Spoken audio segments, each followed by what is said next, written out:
48시간 만에 70개국이 한 나라를 선택했습니다. UN 정책 분석국에서 30년간 냉철한 데이터주의자로 악명 높던 에단 클로버가 한 장의 보고서를 들고 나타났죠. 한국은 이제 선택지가 아닙니다. 한국을 따라가는 것만이 생존입니다. 회의장은 즉각 술렁였고 미국과 유럽 대표들은 어이없다는 표정으로 고개를 저었습니다. 하지만 그가 보고서 3페이지를 펼치자 153개국 대표단이 동시에 숨을 멈췄어요. 대체 무엇이 UN 70년 질서를 단 48시간 만에 뒤집어 버렸을까요? 좋아요와 구독으로 이 충격적인 공감 외교의 비밀을 함께 풀어보시죠. 안녕하세요. 저는 에단 클로버입니다. UN 정책 분석국 부국장이죠. 9월의 어느 아침 뉴욕 본부 23층 회의실에 붉은 봉투가 떨어졌어요. 손이 떨렸습니다. 30년 경력에서 붉은 봉투는 단 3번뿐이었죠. 발칸 전쟁, 시리아 난민 사태, 그리고 오늘. 봉투를 찢었습니다. 종이 냄새가 코를 찔렀어요. 첫 페이지를 넘기는 순간 숫자 하나가 눈에 박혔습니다. 70. 심장이 2번 뛰었죠. 다시 봤어요. 70개국. 한국. 안경 너머로 글자가 흔들렸습니다. 불가능했어요. 저는 즉시 2번째 페이지를 넘겼습니다. 막대 그래프가 나타났죠. 한국을 나타내는 파란색 막대가 화면 끝까지 뻗어 있었어요. 중국 12개국, 미국 18개국, 독일 9개국, 프랑스 7개국. 그런데 한국이 70개국이라니요. 손끝이 차가워졌습니다. 저는 계산기를 꺼냈어요. 전체 응답국 153개국 중 45.8%. 거의 절반입니다. 이건 데이터가 아니라 오류였어요. 아니면 조작이거나요. 저는 보고서를 처음부터 다시 읽었습니다. 조사기관은 스위스 제네바 국제통계연구소. 신뢰도 99.2%를 자랑하는 곳이죠. 설문 대상은 각국 외교부 장관과 개발협력 담당 차관. 응답률 94.1%. 조사기간 6개월. 모든 절차가 완벽했어요. 하지만 결과는 완벽하게 이상했습니다. 저는 의자에 등을 기댔죠. 창밖으로 맨해튼의 빌딩들이 보였어요. 30년간 저는 이 숫자들을 믿고 살았습니다. 데이터는 거짓말을 하지 않는다고요. 회의실 문이 벌컥 열렸습니다. 153개국 대표단이 쏟아져 들어왔죠. 의자 끄는 소리, 서류 넘기는 소리, 속삭임. 공기가 무거웠어요. 저는 보고서를 스크린에 띄웠습니다. 3초간 정적이 흘렀죠. 그리고 폭발했어요. 말도 안 됩니다. 일본 대표가 벌떡 일어났습니다. 얼굴이 붉게 달아올랐죠. 중국 대표는 책상을 탁 쳤어요. 한국이 70개국? 조작 아닙니까? 프랑스 대표는 안경을 벗으며 고개를 저었습니다. 독일 대표는 팔짱을 꼈죠. 회의장이 아수라장이 됐어요. 153명이 동시에 말했습니다. 목소리가 겹쳤죠. 영어, 프랑스어, 스페인어, 중국어. 저는 눈을 감았어요. 숨을 깊이 들이마셨습니다. 마이크를 잡았어요. 여러분. 목소리를 낮췄습니다. 저도 같은 생각입니다. 웅성거림이 조금 줄었죠. 저는 계속 말했어요. 이 데이터는 검증이 필요합니다. 통계적으로 불가능해요. 미국 대표가 고개를 끄덕였습니다. 역시 에단 클로버 부국장입니다. 냉정하군요. 독일 대표도 박수를 쳤어요. 몇몇 대표들이 따라쳤죠. 박수 소리가 회의장을 채웠습니다. 저는 자료를 다시 넘겼어요. 설문 방식을 확인해 봤습니다. 스크린에 조사 설계가 떴죠. 각국 외교부에 직접 전달됐어요. 응답률 94.1%. 무응답은 5.9%뿐입니다. 영국 대표가 손을 들었어요. 그럼 오류가 끼어들 여지가 없지 않습니까? 저는 고개를 저었습니다. 데이터는 완벽해 보입니다. 하지만 결과는 비정상이에요. 캐나다 대표가 끼어들었죠. 혹시 정치적 압력이 작용한 건 아닙니까? 저는 잠시 말을 멈췄어요. 그 가능성이 가장 높았습니다. 한국 정부가 로비를 했거나 외교적 거래가 있었거나요. 그럴 겁니다. 저는 단호하게 말했어요. 이건 감정이 아니라 통계의 착시일 뿐입니다. 회의장이 다시 웅성거렸죠. 몇몇 대표들이 고개를 끄덕였어요. 인도 대표는 메모를 했습니다. 하지만 인정할 수 없었어요. 30년간 저는 숫자로 세상을 읽어왔습니다. 데이터는 거짓말을 안 하지만 사람은 거짓말을 하니까요. 외교는 이익으로 움직이죠. 70개국이 동시에 한 나라를 선택한다? 말도 안 됐어요. 그때였습니다. 회의실 뒤편에서 손이 하나 올라왔죠. 저는 고개를 돌렸어요. 한국 외교부 국제협력팀장 미나리였습니다. 40대 초반의 여성이었죠. 검은 정장에 흰 블라우스. 표정은 차분했어요. 저는 마이크를 건넸습니다. 미나리 팀장님 말씀하세요. 에단 부국장님. 미나리의 목소리가 회의장을 채웠어요. 또렷했습니다. 이건 착시가 아닙니다. 신뢰예요. 웅성거림이 잦아들었죠. 153명의 시선이 미나리에게 쏠렸어요. 미나리는 천천히 말을 이었습니다.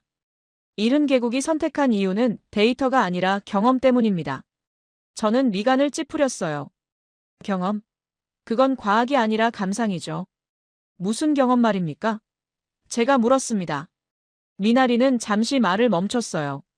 그리고 조용히 대답했죠. 함께 울었던 경험입니다. 회의장이 조용해졌어요. 저는 코웃음을 쳤습니다. 미나리 팀장님. 목소리를 낮췄죠. 외교는 감정이 아니라 이익으로 움직입니다. 경험 같은 추상적 개념으로 70개국이 움직일 리 없어요. 미나리는 눈을 똑바로 마주쳤습니다. 그럼 직접 보시는 게 어떻습니까? 회의장이 더 조용해졌어요. 숨소리마저 사라졌죠. 서류가 아니라 현장을요. 현장. 저는 30년간 현장이 아니라 보고서로 세상을 판단해왔습니다. 숫자가 진실이었죠. 사람의 말은 믿을 수 없었어요. 감정은 더더욱요. 저는 고개를 저었습니다. 데이터가 모든 걸 말해줍니다. 데이터는 결과만 보여줘요. 미나리가 조용히 말했습니다.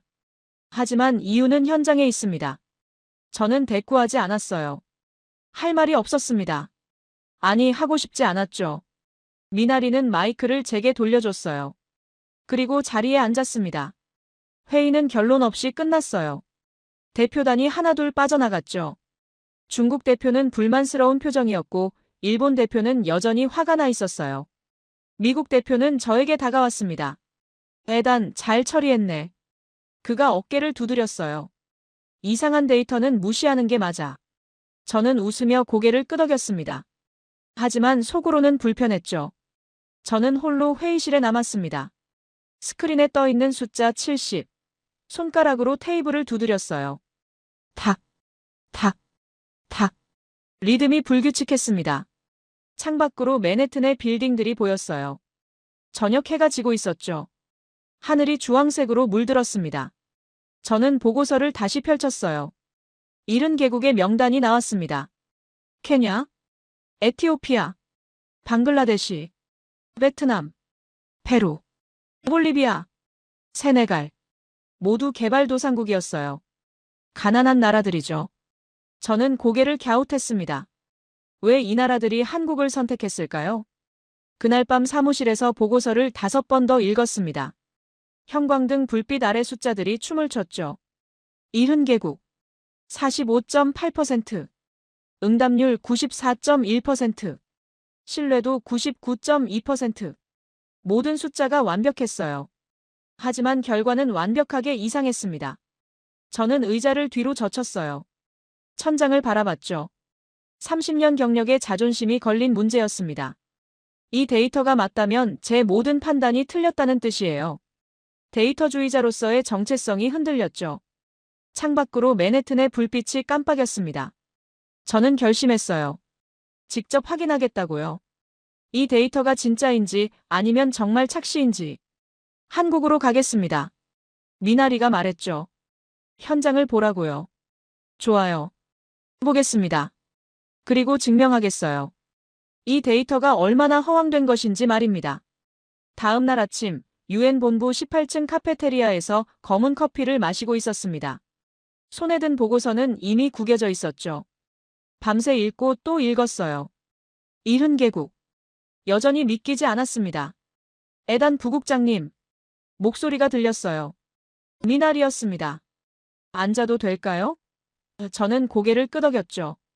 미나리는 제 맞은편에 앉으며 말했어요. 2019년 케냐 가뭄 사태 기억하세요? 저는 고개를 끄덕였습니다. 300만 명이 굶주렸던 재난이었죠. 한국 의료팀이 48시간 안에 1200명을 치료했어요. 하지만 중요한 건 숫자가 아니었습니다. 저는 미간을 찌푸렸어요. 그게 외교와 무슨 상관입니까? 미나리는 눈을 똑바로 마주쳤습니다. 한국 의사 한 명이 케냐 농부의 손을 잡고 밤새 함께 있었어요. 그 농부는 아들을 잃은 지 사흘째였죠. 의료행위가 아니었습니다. 그냥 함께 있었어요. 그래서요? 저는 반박했습니다. 미나리는 주스를 한 모금 마셨죠. 그 농부가 지금 케냐 보건부 장관입니다. 순간 숨이 멎었어요. 미나리는 계속 말했습니다. 방글라데시 홍수 때도, 페루 지진 때도, 에티오피아 메뚜기 떼 때도 마찬가지였어요. 한국은 돈만 보낸 게 아닙니다. 사람을 보냈죠. 감동적인 일화일 순 있어도 국가 전략이 될 순 없어요. 제가 말했습니다. 미나리는 트레이를 들고 일어났어요. 그럼 이 질문에 답해보세요. 신뢰는 데이터로 측정 가능합니까? 저는 말문이 막혔습니다. 미나리가 단호하게 말했죠. 70개국이 선택한 건 한국의 GDP가 아니에요. 기술력도 군사력도 아닙니다. 그들이 선택한 건 신뢰예요. 그리고 그 신뢰는 현장에서 만들어졌죠. 오후에 긴급회의가 소집됐습니다. 리처드 웰턴 국장이 주재했어요. 60대 초반의 미국인이었죠. 유엔에서 실용주의의 대명사로 통했습니다. 한국 모델을 분석해봤습니다. 리처드 웰턴이 스크린을 켰어요. 결론부터 말하자면 비합리적 인도주의 쇼입니다. 회의실이 술렁였죠. 한국의 개발 원조 예산을 보세요. 2023년 기준 31억 달러. 미국은 500억 달러예요. 숫자가 명확했습니다. 하지만 70개국이 한국을 선택했다? 이건 감성 마케팅입니다. 케냐에 병원 하나 짓는데 2년을 썼죠. 우리는 3개월이면 돼요. 리처드 웰턴이 레이저 포인터를 들었어요. 하지만 그 병원은 지금도 운영되고 있습니다. 누군가 말했죠. 미나리였어요. 회의실 문가에 서 있었습니다. 우리가 지은 병원 중 85%는 폐쇄됐어요. 리처드 웰턴은 눈을 가늘게 떴습니다. 미나리 팀장. 초대받지 않았는데요. 미나리는 테이블에 파일 하나를 던졌어요. 소리가 크게 울렸죠. 2020년 방글라데시 홍수 보고서예요. 미국은 1000만 달러를 지원했습니다. 한국은 300만 달러였죠. 하지만 1년 후 방글라데시가 파트너로 선택한 건 한국이었어요. 왜죠? 리처드 웰턴이 물었습니다. 미나리는 파일을 펼쳤어요. 미국은 돈만 보냈습니다. 한국은 기술자 50명을 6개월간 파견했죠. 현지인 200명을 훈련시켰고 배수 시스템을 함께 만들었어요. 회의실이 조용해졌습니다. 미국의 1000만 달러는 1년 만에 사라졌어요. 한국의 300만 달러는 지금도 작동하고 있죠. 어느 쪽이 효율적입니까? 리처드 웰턴은 입을 다물었어요. 얼굴이 붉어졌습니다. 그건 특수 사례일 뿐이에요. 70개국이 그런 경험을 했다는 증거가 있습니까? 미나리는 두꺼운 파일을 꺼냈습니다. 케냐, 에티오피아, 탄자니아, 우간다, 르완다. 국가명을 읽기 시작했어요. 세네갈, 가나, 코트디부아르, 베냉, 말리, 베트남, 라오스, 캄보디아. 리처드 웰턴이 손을 들었습니다. 알았어요. 하지만 미나리는 멈추지 않았죠. 페루, 볼리비아, 에콰도르, 파라과이. 70개 국가명을 모두 읽었어요. 5분이 걸렸습니다. 회의실은 숨소리만 들렸습니다. 미나리는 파일을 탁 닫았죠. 이게 증거입니다. 70개국 모두 한국과 함께 일했어요. 그리고 70개국 모두 다시 한국을 선택했죠. 저는 손에 땀이 났어요. 30년 경력에 이런 압도는 처음이었습니다. 미나리는 저를 봤죠.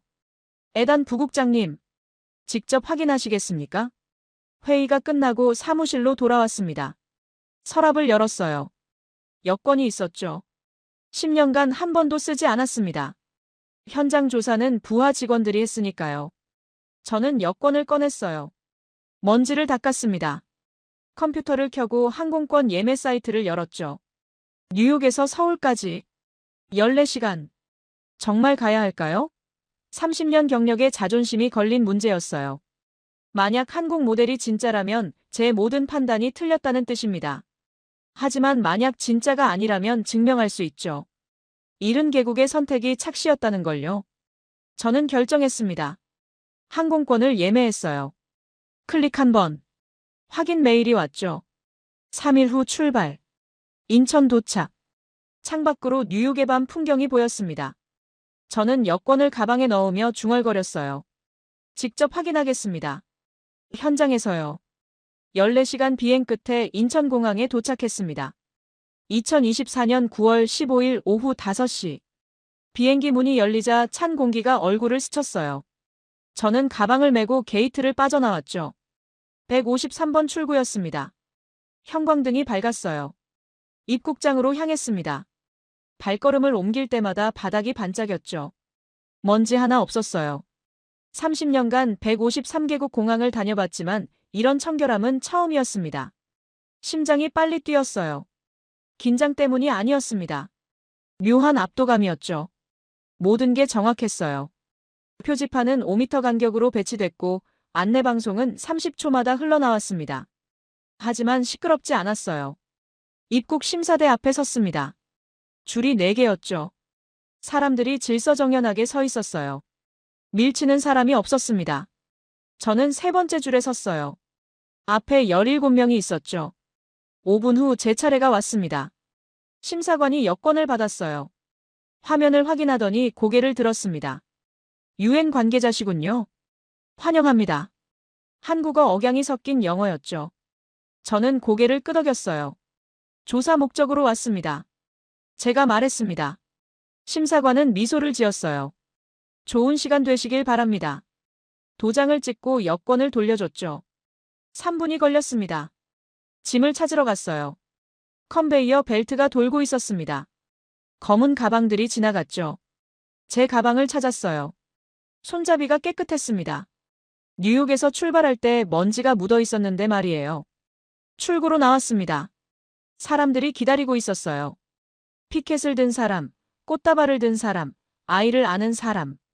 웃음소리가 들렸습니다. 따뜻했어요.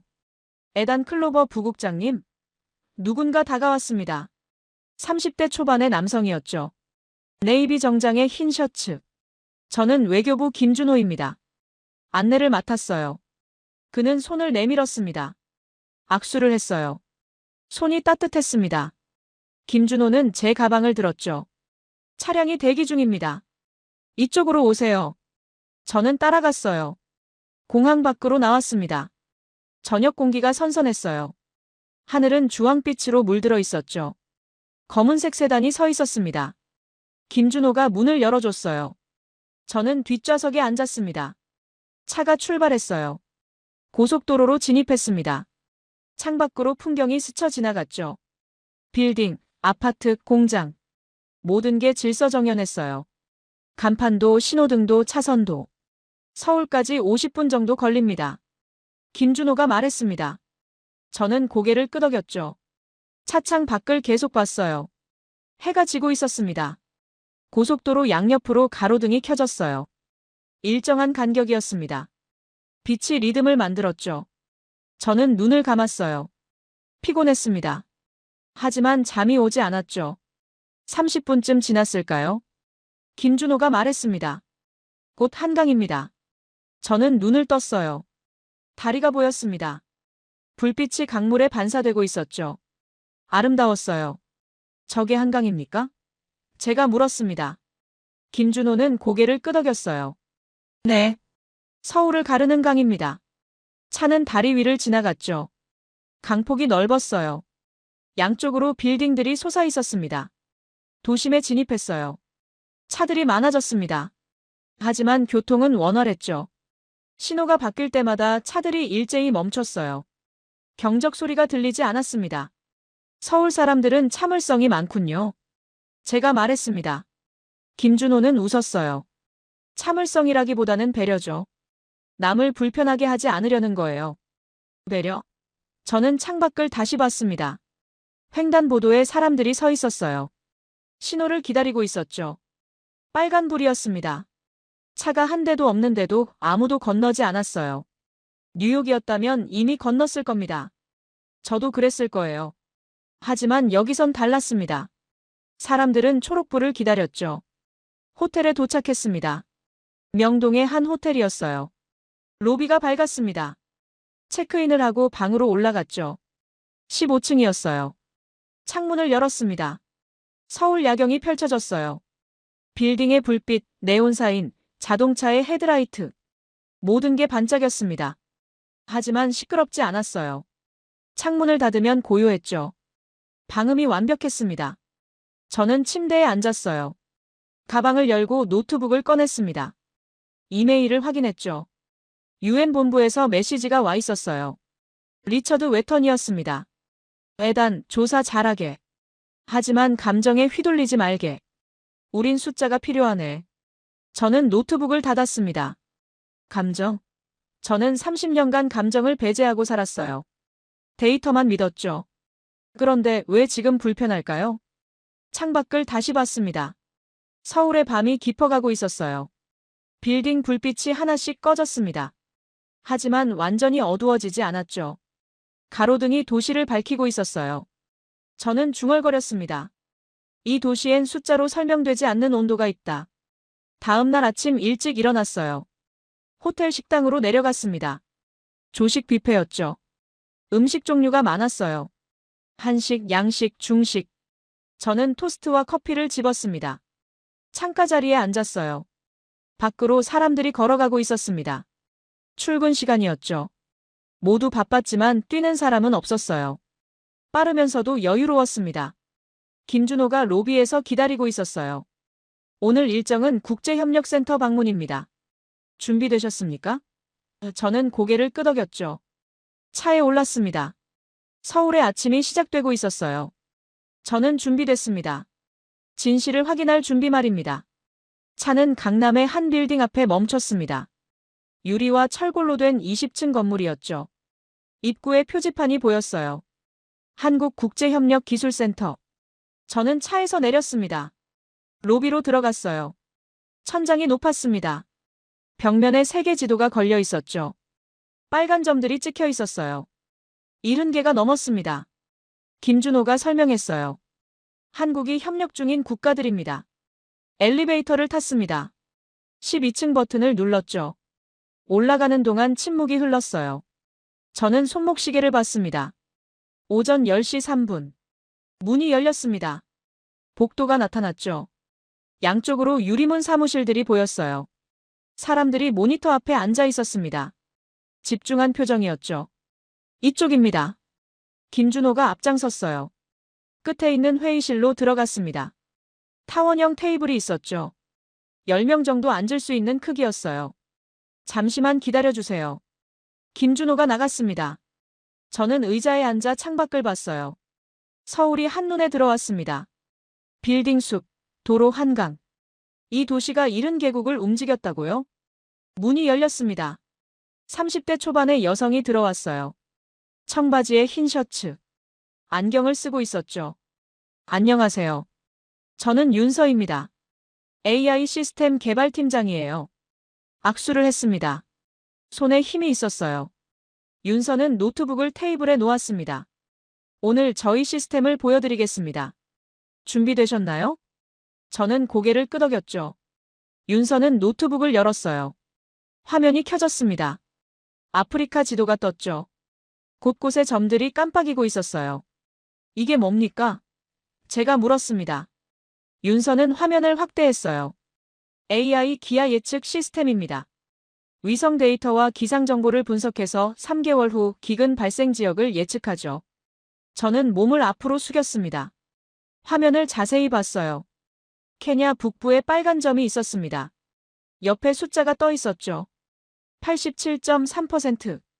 87.3%가 뭡니까? 제가 물었어요. 윤서는 대답했습니다. 3개월 후 이 지역에 기근이 발생할 확률이에요. 정확도는 94.1%입니다. 94.1%? 저는 눈을 크게 떴어요. 그 정확도면 거의 확실하다는 뜻이었죠. 그럼 어떻게 합니까? 윤서는 다른 화면을 열었습니다. 드론 구호 시스템과 연결돼요. 화면에 드론 10대가 나타났죠.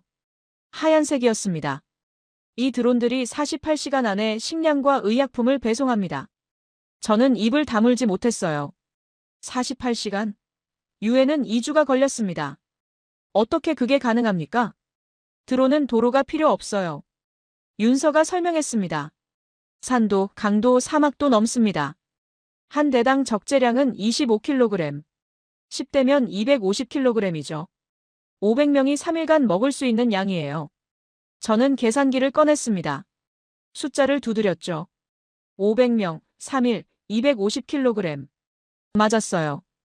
효율이 완벽했습니다. 비용은 얼마입니까? 제가 물었어요. 윤서는 잠시 생각했습니다. 드론 한 대당 5,000달러. 10대면 5만 달러죠. 운영비 포함하면 7만 달러 정도 됩니다. 7만 달러? 유엔은 같은 규모 구호에 50만 달러를 썼어요. 저는 손에 땀이 났습니다. 그럼 수익은요? 윤서는 고개를 갸웃했어요. 수익이요? 저는 고개를 끄덕였습니다. 이 시스템을 다른 나라에 판매하면 얼마를 받습니까? 윤서는 웃었습니다. 하지만 비웃음이 아니었어요. 따뜻한 웃음이었죠. 안 팝니다. 저는 멈칫했어요. 안 판다고요? 왜죠? 제가 물었습니다. 윤서는 노트북을 닫았어요. 우린 특허를 주장하지 않습니다.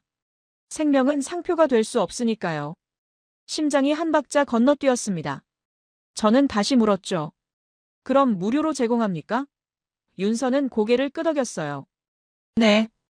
70개국에 무상으로 기술을 이전했습니다. 70개국. 그 숫자가 다시 나왔어요. 저는 의자에 등을 기댔습니다. 30년간 저는 이익으로 세상을 읽어왔어요.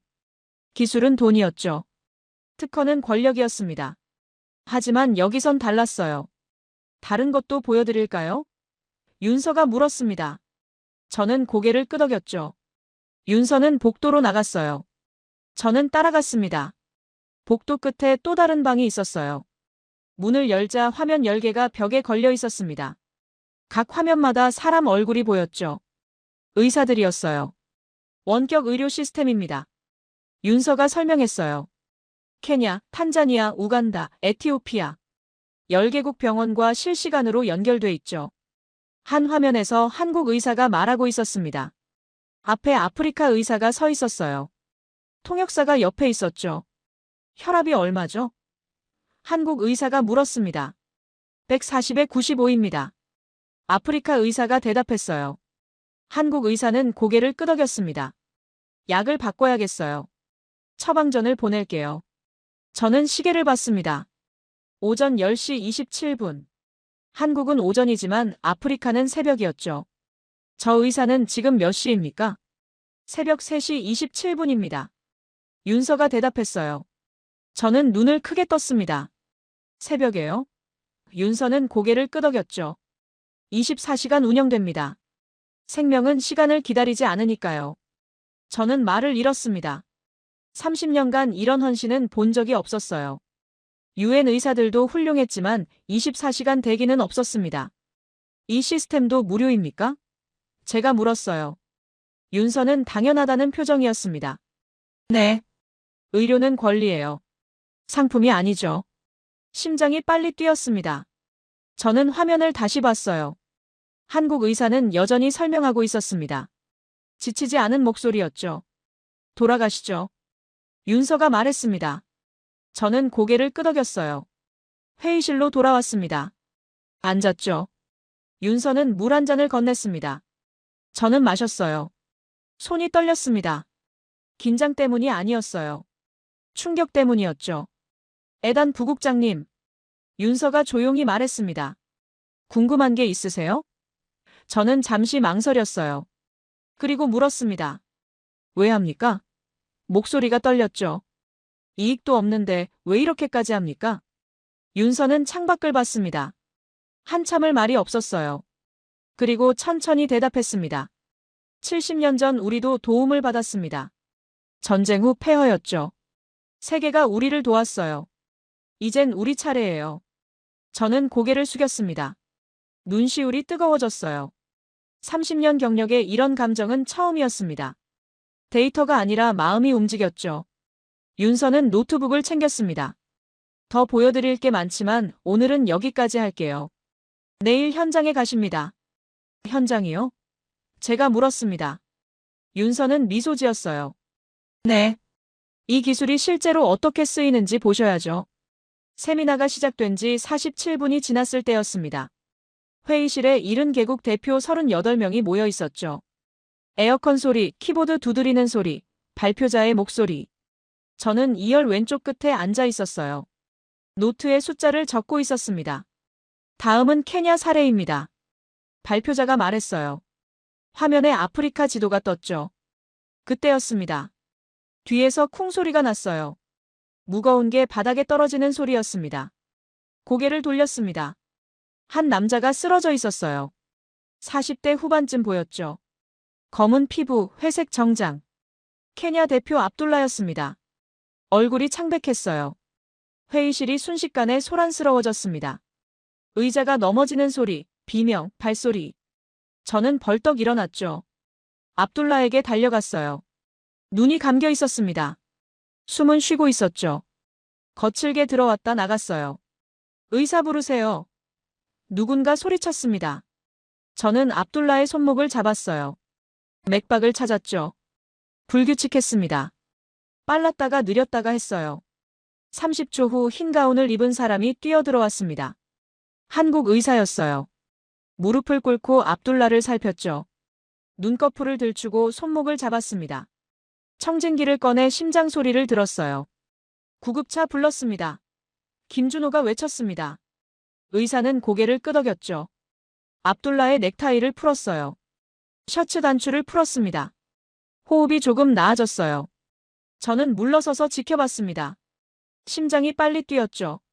30년간 회의실에서 이런 일은 처음이었어요. 압둘라의 얼굴이 계속 보였습니다. 땀이 흘러내리고 있었죠. 5분 후 구급대원이 도착했습니다. 들것을 가져왔어요. 압둘라를 조심스럽게 올렸죠. 산소 마스크를 씌웠습니다. 의사가 구급대원에게 뭔가 말했어요. 빠른 한국어였습니다. 저도 가겠습니다. 제가 말했습니다. 김준호가 고개를 끄덕였어요. 차가 대기 중입니다. 저는 가방을 챙기고 뛰어나갔죠. 엘리베이터를 탔습니다. 1층으로 내려갔어요. 구급차가 빌딩 앞에 서 있었습니다. 빨간 불빛이 돌고 있었죠. 사이렌은 꺼져 있었어요. 저는 김준호의 차를 탔습니다. 어느 병원입니까? 제가 물었어요. 삼성서울병원입니다. 10분 거리죠. 김준호가 대답했습니다. 차가 출발했어요. 구급차를 따라갔죠. 거리는 한산했습니다. 차들이 비켜줬어요. 구급차가 지나갈 때마다 양쪽으로 갈라섰죠. 저는 창밖을 봤습니다. 사람들이 멈춰 서서 구급차를 바라보고 있었어요. 병원에 도착했습니다. 응급실 입구였죠. 의료진이 대기하고 있었어요. 5명이었습니다. 압둘라를 들것째 옮겼죠. 안으로 사라졌습니다. 저는 대기실에 앉았어요. 플라스틱 의자였습니다. 차가웠죠. 벽에 시계가 걸려 있었어요. 오후 2시 34분. 손을 비벼댔습니다. 땀이 났어요. 30분이 지났습니다. 아무 소식이 없었어요. 저는 자판기에서 커피를 뽑았습니다. 마시지 못했죠. 손에 들고만 있었어요. 식어갔습니다. 김준호가 전화를 받았어요. 짧게 말하고 끊었죠. 외교부에서 케냐 대사관에 연락했습니다. 가족에게도 통보했어요. 저는 고개를 끄덕였습니다. 1시간이 지났습니다. 의사가 나왔어요. 마스크를 벗고 있었습니다. 표정이 심각했어요. 저는 벌떡 일어났죠. 어떻습니까? 제가 물었습니다. 의사는 한숨을 쉬었어요. 급성 심근경색입니다. 관상동맥이 90% 막혔어요. 즉시 수술이 필요합니다. 심근경색? 저는 숨을 들이마셨습니다. 위험한 병이었어요. 자칫 잘못하면 사망할 수 있었죠. 수술은 언제 합니까? 지금 준비 중입니다. 의사가 대답했어요. 하지만 문제가 있습니다.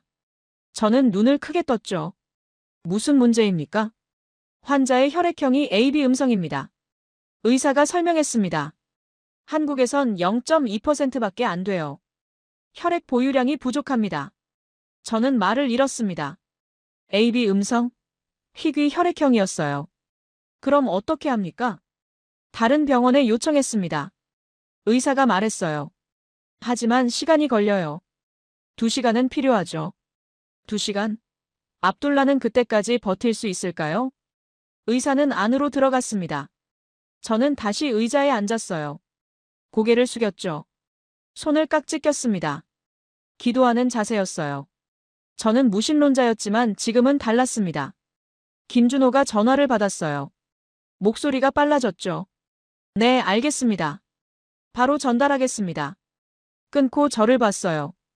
외교부에서 연락 왔습니다. 국방부가 움직인대요. 국방부요? 제가 물었습니다. 김준호는 고개를 끄덕였어요. 공군 수송기를 띄운답니다. 부산에 AB 음성 혈액이 있대요. 40분이면 도착한다고 합니다. 저는 입을 벌렸습니다. 공군 수송기. 한 사람을 위해? 김준호는 계속 말했죠. 그리고 AI 진단 시스템도 가동했습니다. 전국 심장 전문의 12명이 실시간으로 협진하고 있어요. 심장이 터질 것 같았습니다. 이게 가능한 일인가요? 한 사람을 위해 국가가 움직이다니요. 저는 30년간 이런 걸 본 적이 없었어요. 40분 후 의사가 다시 나왔습니다. 혈액 도착했습니다. 지금 수술 들어갑니다. 저는 고개를 끄덕였죠. 의사는 안으로 사라졌어요. 수술실 위에 빨간 불이 켜졌습니다. 수술 중이라는 글자가 보였어요. 저는 그 불을 바라봤습니다. 깜빡이지 않았죠. 계속 켜져 있었어요. 3시간이 지났습니다. 오후 6시가 됐어요. 대기실은 어두워졌습니다. 저는 여전히 의자에 앉아 있었죠. 커피는 완전히 식었어요. 버리지 못했습니다. 김준호가 샌드위치를 건넸어요. 드세요. 기력이 필요합니다. 저는 고개를 저었죠. 괜찮습니다. 하지만 김준호는 놓지 않았어요. 압둘라 씨도 원하실 겁니다. 저는 샌드위치를 받았습니다. 한 입 베어 물었어요. 삼키기 힘들었죠. 하지만 억지로 먹었습니다. 오후 7시 15분. 수술실 문이 열렸어요. 의사가 나왔습니다. 마스크를 벗었죠. 미소를 짓고 있었어요. 성공했습니다. 그 말을 듣는 순간 눈물이 났습니다. 저는 손으로 얼굴을 가렸어요. 어깨가 떨렸죠. 30년간 흘리지 않았던 눈물이었습니다. 의사가 다가왔어요. 환자는 안정적입니다. 일주일 후면 퇴원할 수 있어요. 저는 고개를 들었습니다. 감사합니다. 목소리가 떨렸죠. 의사는 어깨를 두드렸어요. 우린 한 생명이라도 포기하지 않습니다. 그리고 돌아서서 갔습니다. 저는 창밖을 봤어요. 서울의 밤이 시작되고 있었습니다. 불빛이 하나씩 켜졌죠. 그 불빛마다 사람이 있었어요. 압둘라처럼 소중한 생명들이었습니다. 김준호가 말했어요. 압둘라 씨를 만나보시겠습니까? 저는 고개를 끄덕였습니다. 회복실로 갔죠. 압둘라는 침대에 누워 있었어요. 눈을 뜨고 있었습니다. 산소 마스크를 쓰고 있었죠. 저를 보고 손을 들었어요. 약한 움직임이었습니다. 저는 다가가 그 손을 잡았어요. 따뜻했습니다. 살아있었죠. 압둘라가 마스크 너머로 말했어요. 고맙습니다. 저는 고개를 저었습니다. 제가 한 게 없는데요. 압둘라는 미소를 지었어요. 당신이 여기 있어줬잖아요. 그날 밤 호텔로 돌아왔습니다. 샤워를 하고 침대에 누웠어요. 천장을 바라봤죠. 오늘 본 것들이 스쳐 지나갔습니다. 공군 수송기, 12명의 의사, 3시간의 수술. 모든 게 한 사람을 위한 것이었어요. 압둘라. 케냐에서 온 한 남자. 그 한 사람을 위해 국가가 움직였습니다. 저는 중얼거렸어요. 한 생명의 무게는 숫자로 잴 수 없구나. 호텔 방으로 돌아왔습니다. 오후 10시였어요. 서울의 밤 풍경이 창밖에 펼쳐져 있었죠. 저는 책상에 앉았습니다. 노트북을 열었어요. 빈 화면이 나타났습니다. 보고서를 써야 했어요. 유엔에 제출할 공식 문서였죠. 30년간 수백 개의 보고서를 작성해왔습니다. 하지만 지금은 달랐어요. 손가락이 키보드 위에서 멈췄죠. 무엇부터 써야 할까요? 숫자, 데이터, 효율성 분석, 머릿속이 복잡했습니다. 지난 사흘간 본 것들이 스쳐 지나갔어요. 윤서의 AI 시스템, 새벽 3시에 원격 진료, 압둘라를 위한 공군 수송기. 저는 눈을 감았습니다.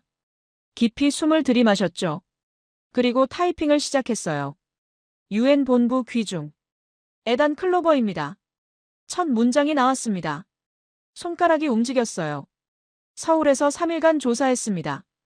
보고 드립니다. 멈췄습니다. 평소라면 이렇게 썼겠죠. 한국의 개발 협력 모델은 다음과 같은 특징을 보인다. 하지만 지금은 그 문장이 거짓말처럼 느껴졌어요. 지웠습니다. 다시 썼죠. 저는 틀렸습니다. 세 글자가 화면에 떴어요. 30년 경력의 자존심이 무너지는 순간이었습니다. 하지만 계속 썼어요. 이른 개국의 선택을 의심했습니다. 데이터 오류라고 판단했죠. 감정이 개입된 비합리적 결정이라 생각했어요. 하지만 제가 몰랐던 건 데이터가 아니라 사람이었습니다. 손이 떨렸어요. 잠시 멈췄습니다. 물을 한 모금 마셨죠. 창밖을 봤어요. 빌딩의 불빛이 반짝이고 있었습니다. 다시 키보드로 돌아왔어요. 한국의 기술을 봤습니다. AI 기하 예측 시스템은 94.1%의 정확도를 자랑합니다.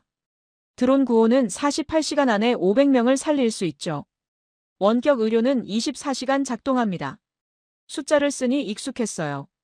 하지만 충분하지 않았습니다. 저는 계속 썼죠. 그러나 중요한 건 기술이 아니었습니다. 목적이었어요. 한국은 묻지 않았습니다. 이익이 뭐냐고요. 대신 물었죠. 누가 필요하냐고요. 눈물이 흘렀습니다. 닦지 않았어요. 그대로 두고 타이핑을 계속했습니다. 압둘라라는 남자가 쓰러졌습니다. 케냐에서 온 공무원이었죠. 한국은 공군 수송기를 띄웠어요. 12명의 의사가 협진했습니다. 3시간의 수술. 모든 게 한 사람을 위한 것이었습니다. 키보드를 두드리는 소리만 들렸어요. 탁, 탁, 탁. 리듬이 빨라졌습니다. 제가 물었습니다. 왜 그렇게까지 하느냐고요? 윤서라는 과학자가 대답했어요. 70년 전 우리도 도움을 받았다고. 이젠 우리 차례라고요. 저는 잠시 멈췄습니다. 한국의 역사가 떠올랐어요. 전쟁, 폐허, 가난. UN 자료실에서 본 1950년대 사진들이 생각났죠. 무너진 건물, 굶주린 아이들, 울고 있는 사람들. 그들이 지금 세계를 돕고 있었어요. 받은 것을 갚고 있었죠. 아니, 갚는 게 아니었습니다. 나누고 있었어요. 한국은 고통을 아는 자입니다. 타이핑을 재개했어요. 전쟁을 겪었고 가난을 견뎠으며 무시를 받았죠. 그래서 압니다. 도움이 절실한 순간의 무게를요. 눈물이 키보드에 떨어졌습니다. 닦았어요. 계속 썼습니다. 그들의 기술은 사랑의 언어입니다. AI는 숫자를 계산하지만 그 숫자 뒤엔 사람이 있어요. 드론은 물건을 나르지만 그 물건은 생명을 살립니다. 의사는 진단을 내리지만 그 진단엔 마음이 담겨 있죠. 시계를 봤습니다. 자정이 넘었어요. 하지만 멈출 수 없었습니다. 써야 했어요. 이 진실을 세상에 알려야 했죠. 리처드 웰턴 국장은 말했습니다. 한국 모델은 비효율적이라고요. 감성 마케팅이라고요. 저도 그렇게 생각했습니다. 하지만 틀렸어요. 손가락이 빨라졌습니다. 효율은 숫자로 측정됩니다. 하지만 가치는 마음으로 측정되죠. 한국은 31억 달러를 썼어요. 미국은 500억 달러를 썼습니다. 그런데 이른 개국이 한국을 선택했어요. 왜일까요? 멈췄습니다. 대답을 썼죠. 돈이 아니라 손을 내밀었기 때문입니다. 기술이 아니라 함께했기 때문이에요. 명령이 아니라 경청했기 때문이죠. 화면을 스크롤했습니다. 이미 5페이지가 넘었어요. 평소 보고서는 3페이지면 충분했습니다. 하지만 지금은 부족했죠. 더 써야 했어요. 이른 개국의 명단을 다시 봤습니다. 케냐, 에티오피아, 방글라데시, 베트남, 페루. 모두 개발도상국이에요. 가난한 나라들이죠. 그들이 왜 한국을 선택했을까요? 대답을 썼습니다. 한국이 그들의 눈을 봤기 때문입니다. 위에서 내려다보지 않았어요. 옆에 앉았죠. 가르치지 않았습니다. 함께 배웠어요. 주지 않았습니다. 나눴죠. 키보드를 치는 손이 아팠습니다. 하지만 멈추지 않았어요. 데이터는 거짓말하지 않습니다. 저는 30년간 그렇게 믿었어요. 하지만 깨달았습니다. 데이터는 거짓말하지 않지만 해석하는 인간은 틀릴 수 있다는 걸요. 눈물을 닦았습니다. 마지막 문단을 썼어요. 잃은 개국은 착시가 아니었습니다. 진실이었어요. 한국은 기술로 세계를 바꾸지 않았습니다. 사람으로 세계를 바꿨죠. 그들은 증명했어요. 진정한 리더십은 힘이 아니라 공감에서 태어난다는 걸요. 타이핑을 멈췄습니다. 화면을 봤어요. 8페이지였습니다. 평소의 3배였죠. 하지만 빠질 게 없었어요. 모든 문장이 필요했습니다. 저장했습니다. 파일명을 입력했어요. 한국개발협력 모델 최종 보고서. 엔터를 눌렀죠. 저장 완료. 의자에 등을 기댔습니다. 손목이 쑤셨어요. 어깨가 뭉쳤죠. 하지만 가벼웠습니다. 30년간 짊어진 무게가 내려간 것 같았어요. 창밖을 봤습니다. 동쪽 하늘이 밝아지고 있었어요. 새벽 5시였습니다. 밤새 썼던 거였죠. 서울의 새벽이 시작되고 있었어요. 노트북을 닫았습니다. 침대로 갔어요. 누웠죠. 천장을 바라봤습니다. 피곤했지만 잠이 오지 않았어요. 압둘라의 얼굴이 떠올랐습니다. 산소 마스크를 쓰고 있던 모습이었죠. 고맙습니다 라고 했던 그 목소리. 그리고 윤서의 말. 생명은 상표가 될 수 없으니까요. 저는 중얼거렸습니다. 나는 30년간 숫자만 세고 사람은 잊고 있었어. 눈을 감았어요. 이제 알았습니다. 잃은 개국이 선택한 이유를요. 데이터가 아니라 마음이었어요. 효율이 아니라 진심이었죠. 이익이 아니라 사랑이었습니다. 한국은 그걸 보여줬어요. 세계에게 말했죠. 이렇게요. 우리는 당신을 잊지 않았습니다. 보고서를 제출한 지 3일이 지났습니다. 유엔 본부는 조용했어요. 너무 조용했죠. 저는 서울에서 뉴욕으로 돌아왔습니다. 사무실에 앉아 있었어요. 아무 연락이 없었습니다. 불안했어요.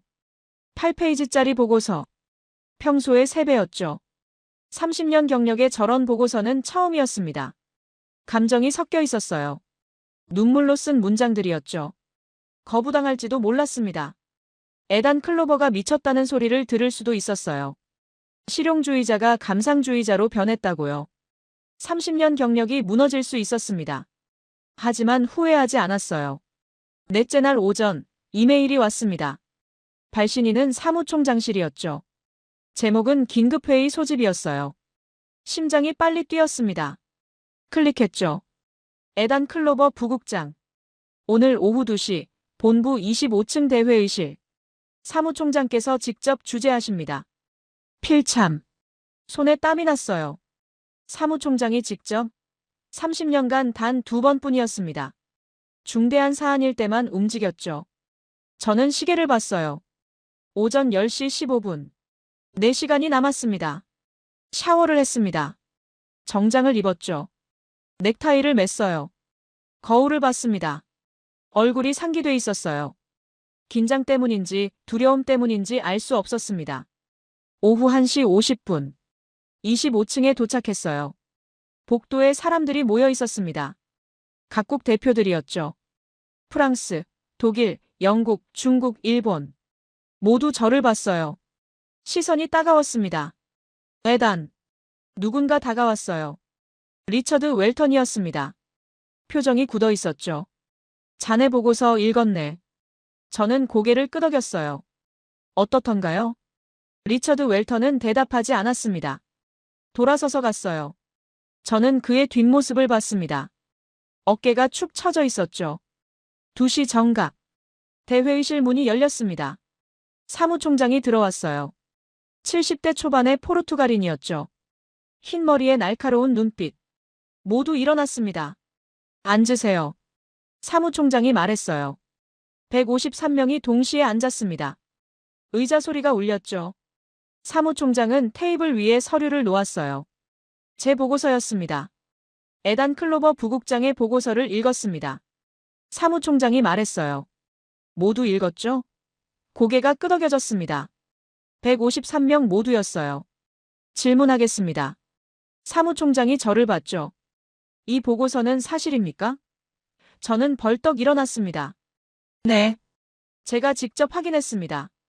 AI 시스템, 드론 구호, 원격 의료. 모두 실제합니까? 사무총장이 물었어요. 저는 고개를 끄덕였죠. 네.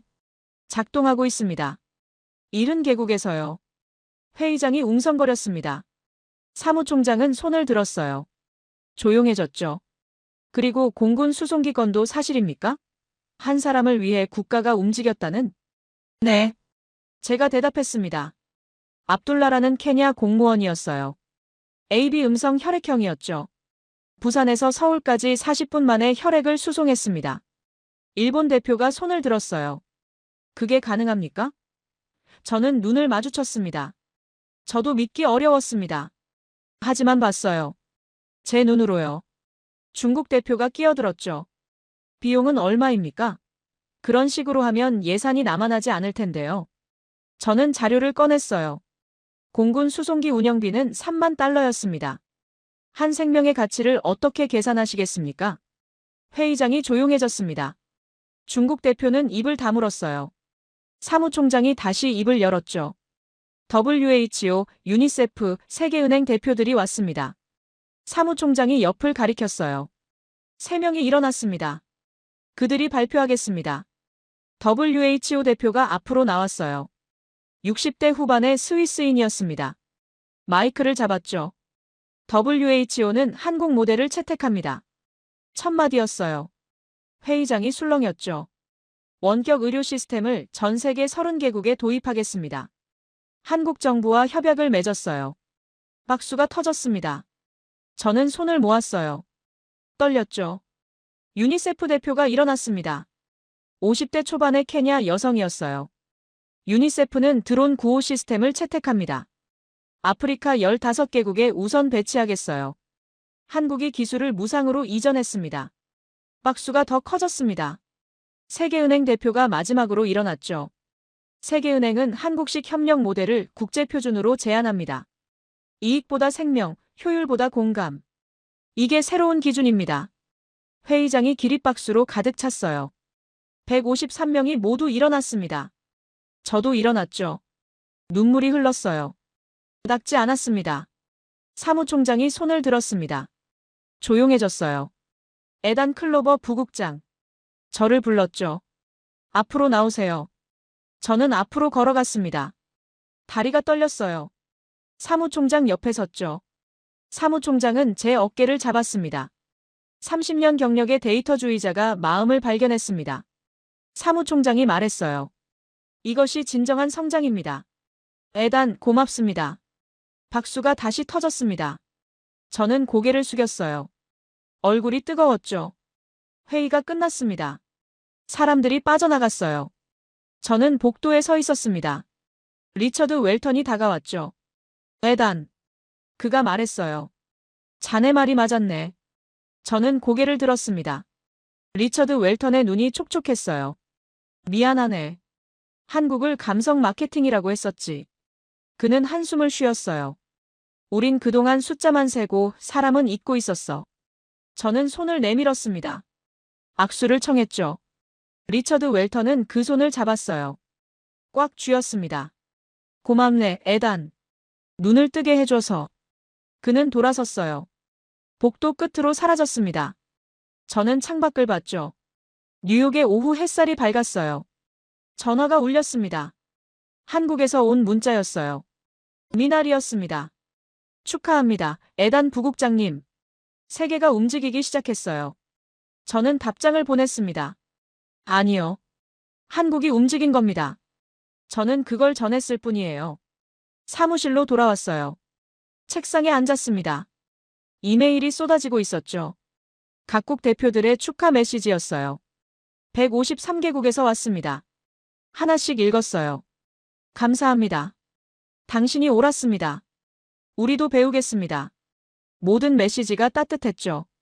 마지막 메일을 열었습니다. 압둘라였어요. 케냐에서 보낸 거였죠.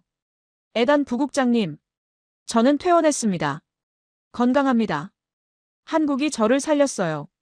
그리고 당신이 세계를 바꿨습니다. 고맙습니다. 사진이 첨부돼 있었어요. 압둘라가 가족과 함께 웃고 있었습니다. 아내, 아이 둘. 모두 행복한 얼굴이었죠. 저는 사진을 봤습니다. 오래 봤어요. 그리고 깨달았죠. 이게 데이터가 놓친 것이었어요. 숫자 뒤에 있는 사람. 통계 너머의 삶. 효율을 넘어선 사랑. 한국은 그걸 보여줬습니다. 70개국에게요. 그리고 이제 세계가 따라오기 시작했어요. 창밖으로 석양이 지고 있었습니다. 주황빛이 사무실을 물들였죠. 저는 중얼거렸어요. 공감이 효율을 이겼구나. 5년이 흘렀습니다. 2029년 12월 10일. UN 본부 대강당에 2,000명이 모여 있었어요. 각국 대표, 기자, 시민단체. 제 은퇴식이었습니다. 무대 위에 섰습니다. 마이크 앞에 선이 떨렸어요. 35년 경력의 마지막 날이었죠. 강당의 불빛이 눈부셨습니다. 심호흡을 했어요. 안녕하십니까? 에단 클로버입니다. 첫 인사를 했죠. 박수가 터졌어요. 3분간 이어졌습니다. 저는 손을 들어 제지했어요. 35년 전, 저는 유엔에 들어왔습니다. 말을 시작했죠. 데이터를 믿는 젊은이였어요. 숫자가 진실이라고 생각했죠. 감정은 배제해야 할 잡음이었습니다. 강당이 조용했어요. 2,000명이 숨을 죽이고 있었습니다. 30년간 그렇게 살았습니다. 보고서를 읽고 통계를 분석하고 효율을 계산했어요. 현장은 가지 않았습니다. 필요 없다고 생각했죠. 목소리가 떨렸어요. 2024년 한 보고서가 제 책상에 올라왔습니다. 70개국이 한국을 선택했다는 내용이었죠. 저는 믿지 않았어요. 데이터 오류라고 판단했습니다. 앞줄에 미나리가 보였어요. 윤서도 있었죠. 압둘라도 왔습니다. 모두 미소 짓고 있었어요. 하지만 틀렸습니다. 제가 말했어요. 서울에 갔고 봤고 깨달았죠. 제가 놓친 게 뭔지요. 스크린이 켜졌습니다.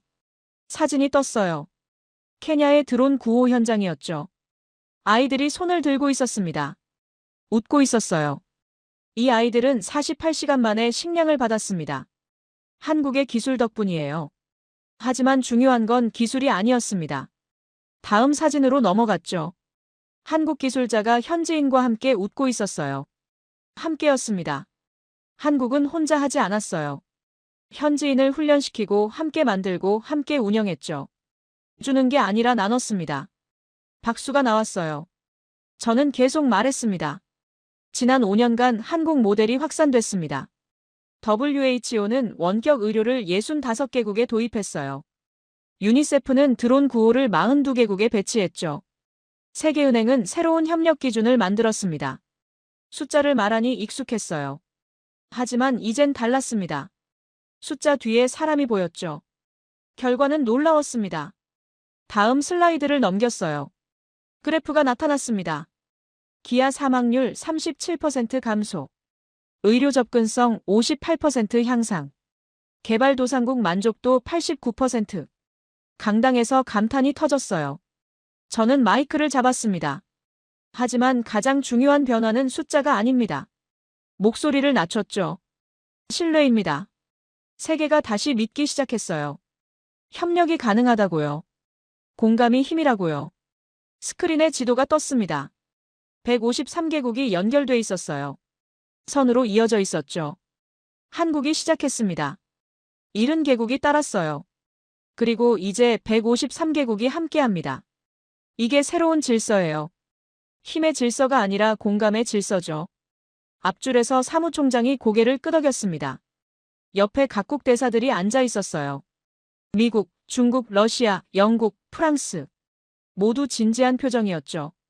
제가 배운 걸 말씀드리겠습니다. 저는 무대 앞으로 걸어갔어요. 리더십은 위에서 명령하는 게 아닙니다. 옆에서 손을 잡는 거예요. 침묵이 흘렀습니다. 2,000명이 집중하고 있었어요. 한국은 명령하지 않았습니다. 함께 앉았어요.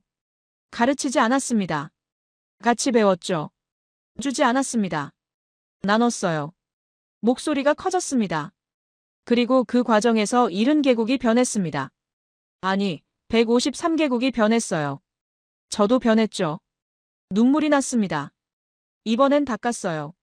하지만 숨기지 않았습니다. 35년 전 저는 데이터주의자였습니다. 오늘 저는 다릅니다. 여전히 데이터를 믿어요. 하지만 이젠 압니다. 데이터 뒤에 사람이 있다는 걸요. 박수가 터졌습니다. 기립박수였어요. 2,000명이 모두 일어났죠. 저는 손을 들어 제지했습니다. 마지막으로 하고 싶은 말이 있습니다. 강당이 다시 조용해졌어요. 한국에 대한 이야기입니다. 스크린에 한반도 지도가 떴습니다. 작은 땅덩이였어요. 한국은 더 이상 아시아의 변방이 아닙니다. 제가 선언했죠. 인류의 미래 교본이에요. 강당이 술렁였습니다. 저는 계속 말했어요. 70년 전 한국은 세계 최빈국이었습니다. 전쟁으로 폐허가 됐죠. 하지만 일어섰어요. 도움을 받았고 배웠고 성장했습니다.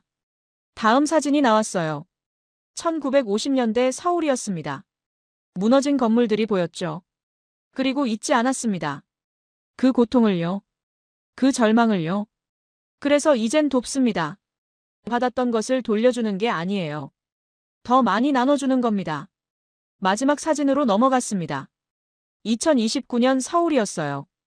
빌딩 숲이 빛나고 있었죠. 이것이 한국입니다. 고통을 사랑으로 바꾼 나라예요. 절망을 희망으로 변화시킨 민족이죠. 그들이 증명했습니다. 진정한 힘은 무기가 아니라 마음에서 나온다는 걸요. 강당이 다시 기립박수로 가득 찼습니다. 이번엔 멈추지 않았어요. 5분간 이어졌죠. 저는 무대 끝으로 걸어갔습니다. 미나리가 올라왔어요. 꽃다발을 건넸죠. 고맙습니다, 에단 부국장님. 우리의 이야기를 전해줘서요. 저는 꽃다발을 받았습니다. 아니요, 미나리 팀장님. 제가 고맙습니다. 눈을 뜨게 해줘서요. 무대를 내려왔어요. 사람들이 악수를 청했습니다. 하나하나 잡았죠. 따뜻한 손들이었어요. 압둘라가 다가왔습니다. 에단 부국장님, 건강하시죠? 제가 물었어요. 압둘라는 활짝 웃었습니다. 완벽합니다. 5년 전 그날이 제 2번째 생일이에요. 우리는 포옹했습니다. 등을 두드렸죠. 당신 덕분에 세계가 배웠습니다. 제가 말했어요. 압둘라는 고개를 저었습니다. 한국 덕분이에요. 리처드 웰턴이 왔습니다. 많이 늙어 있었어요. 에단, 좋은 연설이었네. 악수를 청했죠. 저는 그 손을 잡았습니다. 국장님도 변하셨어요. 자네 덕분이지. 리처드 웰턴이 웃었어요. 이젠 나도 현장에 갑니다. 보고서만 보던 시절은 끝났어. 밖으로 나왔습니다. 12월의 뉴욕은 추웠어요. 눈이 내리고 있었죠. 하얀 눈송이가 손바닥에 떨어졌습니다. 녹았어요. 택시를 탔습니다. 어디로 가시겠습니까? 기사가 물었어요. 저는 잠시 생각했습니다. 그리고 대답했죠. JFK 공항으로 가주세요. 여행 가십니까? 기사가 물었습니다. 저는 창밖을 봤어요. 뉴욕의 거리가 스쳐 지나갔죠. 네. 한국에 갑니다. 35년 만에 은퇴. 하지만 끝이 아니었어요. 새로운 시작이었죠. 이제 저는 자유로웠습니다. 데이터가 아니라 사람을 만나러 갈 수 있었어요. 공항에 도착했습니다. 티켓을 끊었죠. 뉴욕에서 서울까지 14시간. 출발은 자정이었어요. 대합실에 앉았습니다. 노트북을 열었죠. 마지막 이메일을 썼어요. UN 여러분께 35년간 감사했습니다. 이제 현장으로 갑니다. 세상을 직접 보겠습니다. 데이터가 아니라 사람을요. 에단 클로버. 전송을 눌렀습니다. 노트북을 닫았어요. 창밖으로 비행기가 이륙하고 있었습니다. 불빛이 어둠 속으로 사라졌죠. 저는 중얼거렸습니다. 힘이 세상을 지배한 시대는 끝났습니다. 이제는 공감이 세상을 구합니다. 눈을 감았어요. 5년 전 서울의 풍경이 떠올랐습니다. 윤서의 연구실, 압둘라의 병실, 한강의 야경. 그리고 그곳에서 배운 진실. 진정한 리더십은 명령이 아니라 경청입니다. 힘이 아니라 공감이에요. 이익이 아니라 사랑이죠. 한국이 그걸 보여줬습니다. 70개국에게요. 그리고 이제 세계 전체가 배우고 있었어요. 탑승 안내가 나왔습니다. 저는 일어났어요. 게이트로 걸어갔습니다. 비행기에 올랐죠. 좌석에 앉았습니다. 창밖으로 뉴욕의 불빛이 보였어요. 35년을 산 도시였습니다. 이제 떠납니다. 하지만 슬프지 않았어요. 새로운 시작이니까요. 비행기가 이륙했습니다. 땅이 멀어졌어요. 구름 위로 올라갔죠. 별이 보였습니다. 반짝이고 있었어요. 저는 생각했습니다. 저 별처럼 세상의 모든 사람이 빛나고 있다고요. 한 사람 한 사람이 소중하다고요. 숫자가 아니라 생명이라고요. 한국이 그걸 가르쳐 줬습니다. 14시간 후, 저는 인천공항에 도착할 겁니다. 그리고 다시 배우겠죠. 데이터가 아니라 사람을요. 통계가 아니라 마음을요. 효율이 아니라 사랑을요. 공감의 시대가 시작됐습니다. 그리고 저도 그 시대의 학생이 되겠습니다. 2024년 한 장의 보고서가 UN 데이터주의자 에단 클로버를 한국으로 이끌었고 그가 발견한 건 기술이 아니라 마음이었습니다. 70개국의 선택, 압둘라를 살린 공군 수송기, 새벽 3시의 원격 진료가 증명했죠. 진정한 리더십은 힘이 아니라 공감에서 태어난다는 걸요.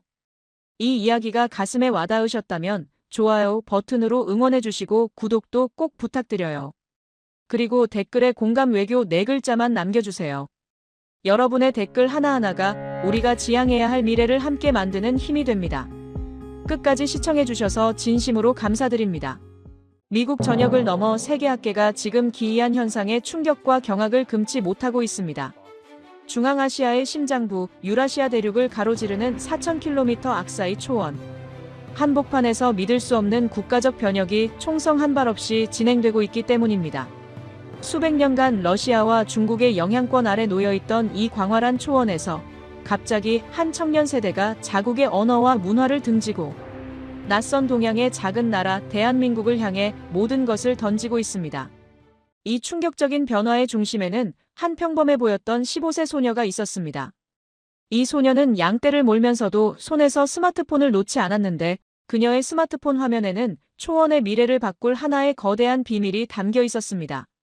지금 이 순간 이 초원 마을의 지도자는 전 재산을 팔아 42년간 함께했던 가족과도 같은 소중한 생명을 낯선 땅으로 보내고 있습니다. 그들이 지키려 했던 전통 유목 문화의 상징인 낙타 혹은 말을 낯선 상인에게 넘기며 흘린 눈물은 단순한 이별의 눈물이 아니라 한 국가의 정체성이 자발적으로 해체되고 재편되는 역사의 서막이었습니다. 대체 어떤 일이 벌어진 걸까요?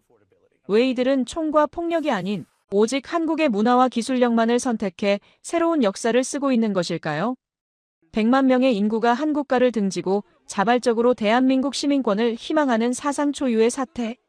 이 사건 뒤에는 세계 경제의 판도를 뒤흔들 거대한 비밀이 숨어 있었습니다. 시작 전 여러분의 좋아요와 구독은 저희 감동양화가 매일 이처럼 놀라운 이야기를 전하는데 큰 힘이 됩니다. 그럼 그날의 충격적인 진실을 파헤치기 위해 시간을 과거로 되돌려 보겠습니다. 그날 새벽 저는 급히 옷을 갈아입고 카자흐스탄의 수도 알마티 국제공항으로 향했습니다. 저는 에단 벤스라고 합니다. 미국 콜럼비아 대학교에서 비교 문명사를 가르치는 교수죠. 지난 25년간 유라시아 유목 민족의 문화적 변동을 연구해왔습니다. 2024년 9월, 저는 미국 국립과학재단으로부터 연구비를 지원받아 새로운 프로젝트를 시작했습니다. 주제는 유목 문화에 침투하는 21세기 신흥 문명의 영향 양상이었습니다. 저는 이들이 서구화나 러시아화가 아닌 다른 새로운 형태로 진화하는 지점을 포착하고 싶었습니다. 연구 장소로 카자흐스탄을 선택한 이유는 명확했습니다. 1991년 소련 해체 이후에도 러시아의 강력한 문화적 영향 아래 있었으며 최근에는 중국의 1대1로 정책으로 양쪽의 압력을 받는 복잡한 지정학적 위치에 놓여 있었기 때문입니다. 저는 이곳에서 젊은 세대가 어떤 문명을 자신의 미래로 선택할지 관찰하고 싶었습니다. 9월 15일 워싱턴 DC에서 출발한 저는 장시간 비행 끝에 경유지인 인천국제공항에 도착했습니다.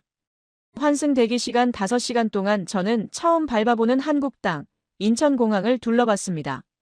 공항 면세구역은 하나의 작은 미래 도시 같았습니다. 거대한 삼성 갤럭시 플래그십 매장 옆에는 LG 생활 전시관이 있었고 아시아나 아모레퍼시픽 같은 화장품 매장이 보였습니다.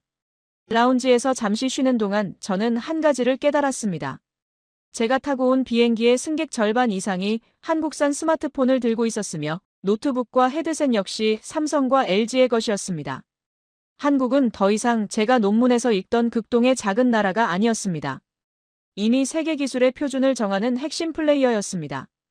인천에서 알마티까지는 6시간이었습니다.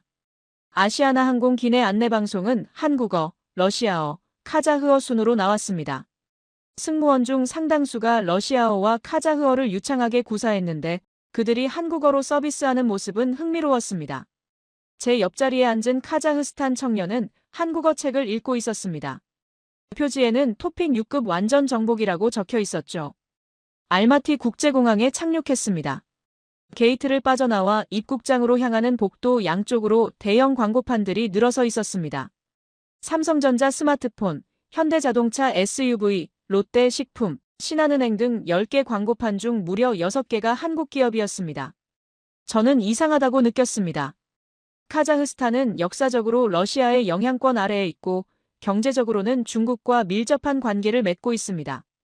그런데 공항에서는 러시아 광고는 단 하나, 중국 광고는 2개만 보였을 뿐 한국이 압도적이었습니다. 입국 심사를 기다리는 동안 천장에서는 음악이 흘러나왔습니다. 블랙핑크의 곡이었습니다. 짐을 찾아 도착장으로 나오자 현지 코디네이터인 누를란을 만났습니다. 그는 알마티 국립대학교에서 국제관계학을 전공한 30대 초반의 남성으로 유창한 영어와 러시아어로 저를 반겼습니다. 그가 준비한 차량은 현대 투싼이었습니다. 공항에서 시내로 향하는 도로를 달렸습니다. 창밖으로 광활한 초원과 대비되는 도시 풍경이 나타났고 도로변 건물마다 간판이 붙어 있었습니다. GS25 편의점, BBQ 치킨, 파리바게뜨 베이커리, 다이소 등 한글 간판이 거리를 가득 메우고 있었습니다. 저는 누를란에게 물었습니다. 한국 기업이 이렇게 많나요? 누를란은 고개를 끄덕였습니다. 10년 전만 해도 러시아어나 중국어 간판이 많았는데 지금은 젊은 사람들이 한국 브랜드를 선호합니다. 한국 제품이 품질이 좋고 K-팝과 K-드라마의 영향도 크죠. 그의 설명을 들으며 저는 시내 중심가에 들어섰습니다. 대형 쇼핑몰 외벽에는 삼성전자의 새 모델 광고가 걸려 있었고 그 옆 건물엔 LG전자 매장이 있었습니다. 거리를 달리는 차량 10대 중 4대가 현대나 기아였습니다. 신호등에서 멈춰섰을 때 옆 차선의 택시기사가 한국의 트로트를 크게 틀고 있었습니다. 호텔에 도착해 체크인을 하는데 프런트 직원이 유창한 한국어로 전화통화를 하고 있었습니다. 그는 통화를 끝내고 저에게 영어로 말했습니다. 방에 올라가 짐을 풀었습니다. 창문을 열고 시내를 내려다봤습니다. 건물 옥상마다 한글 간판이 보였습니다. 저는 혼란스러웠습니다. 연구를 시작하기도 전에 이미 답을 본 것 같았습니다. 카자흐스탄의 전통 문화는 러시아화되거나 중국화되는 게 아니라 한국화되고 있었습니다. 다음 날 아침, 저는 연구 거점인 악사이 초원의 아르만 마을로 향했습니다. 알마티에서 동쪽으로 600km 떨어진 시골 마을이었습니다. 누를란이 운전하는 지프를 타고 15시간을 달려야 했습니다. 도시를 벗어나자 드디어 제가 상상했던 카자흐스탄의 모습, 끝없이 펼쳐진 황량한 초원이 나타났습니다. 말을 탄 목동들, 하얀 카자흐스 전통 가옥인 유르트들이 보였습니다. 하지만 자세히 보니 이상한 점들이 눈에 들어왔습니다. 유르트 위에 태양광 패널이 달려 있었고 위성 안테나가 하늘을 향해 있었습니다. 한 유르트 앞에는 현대 포터트럭이 주차되어 있었습니다.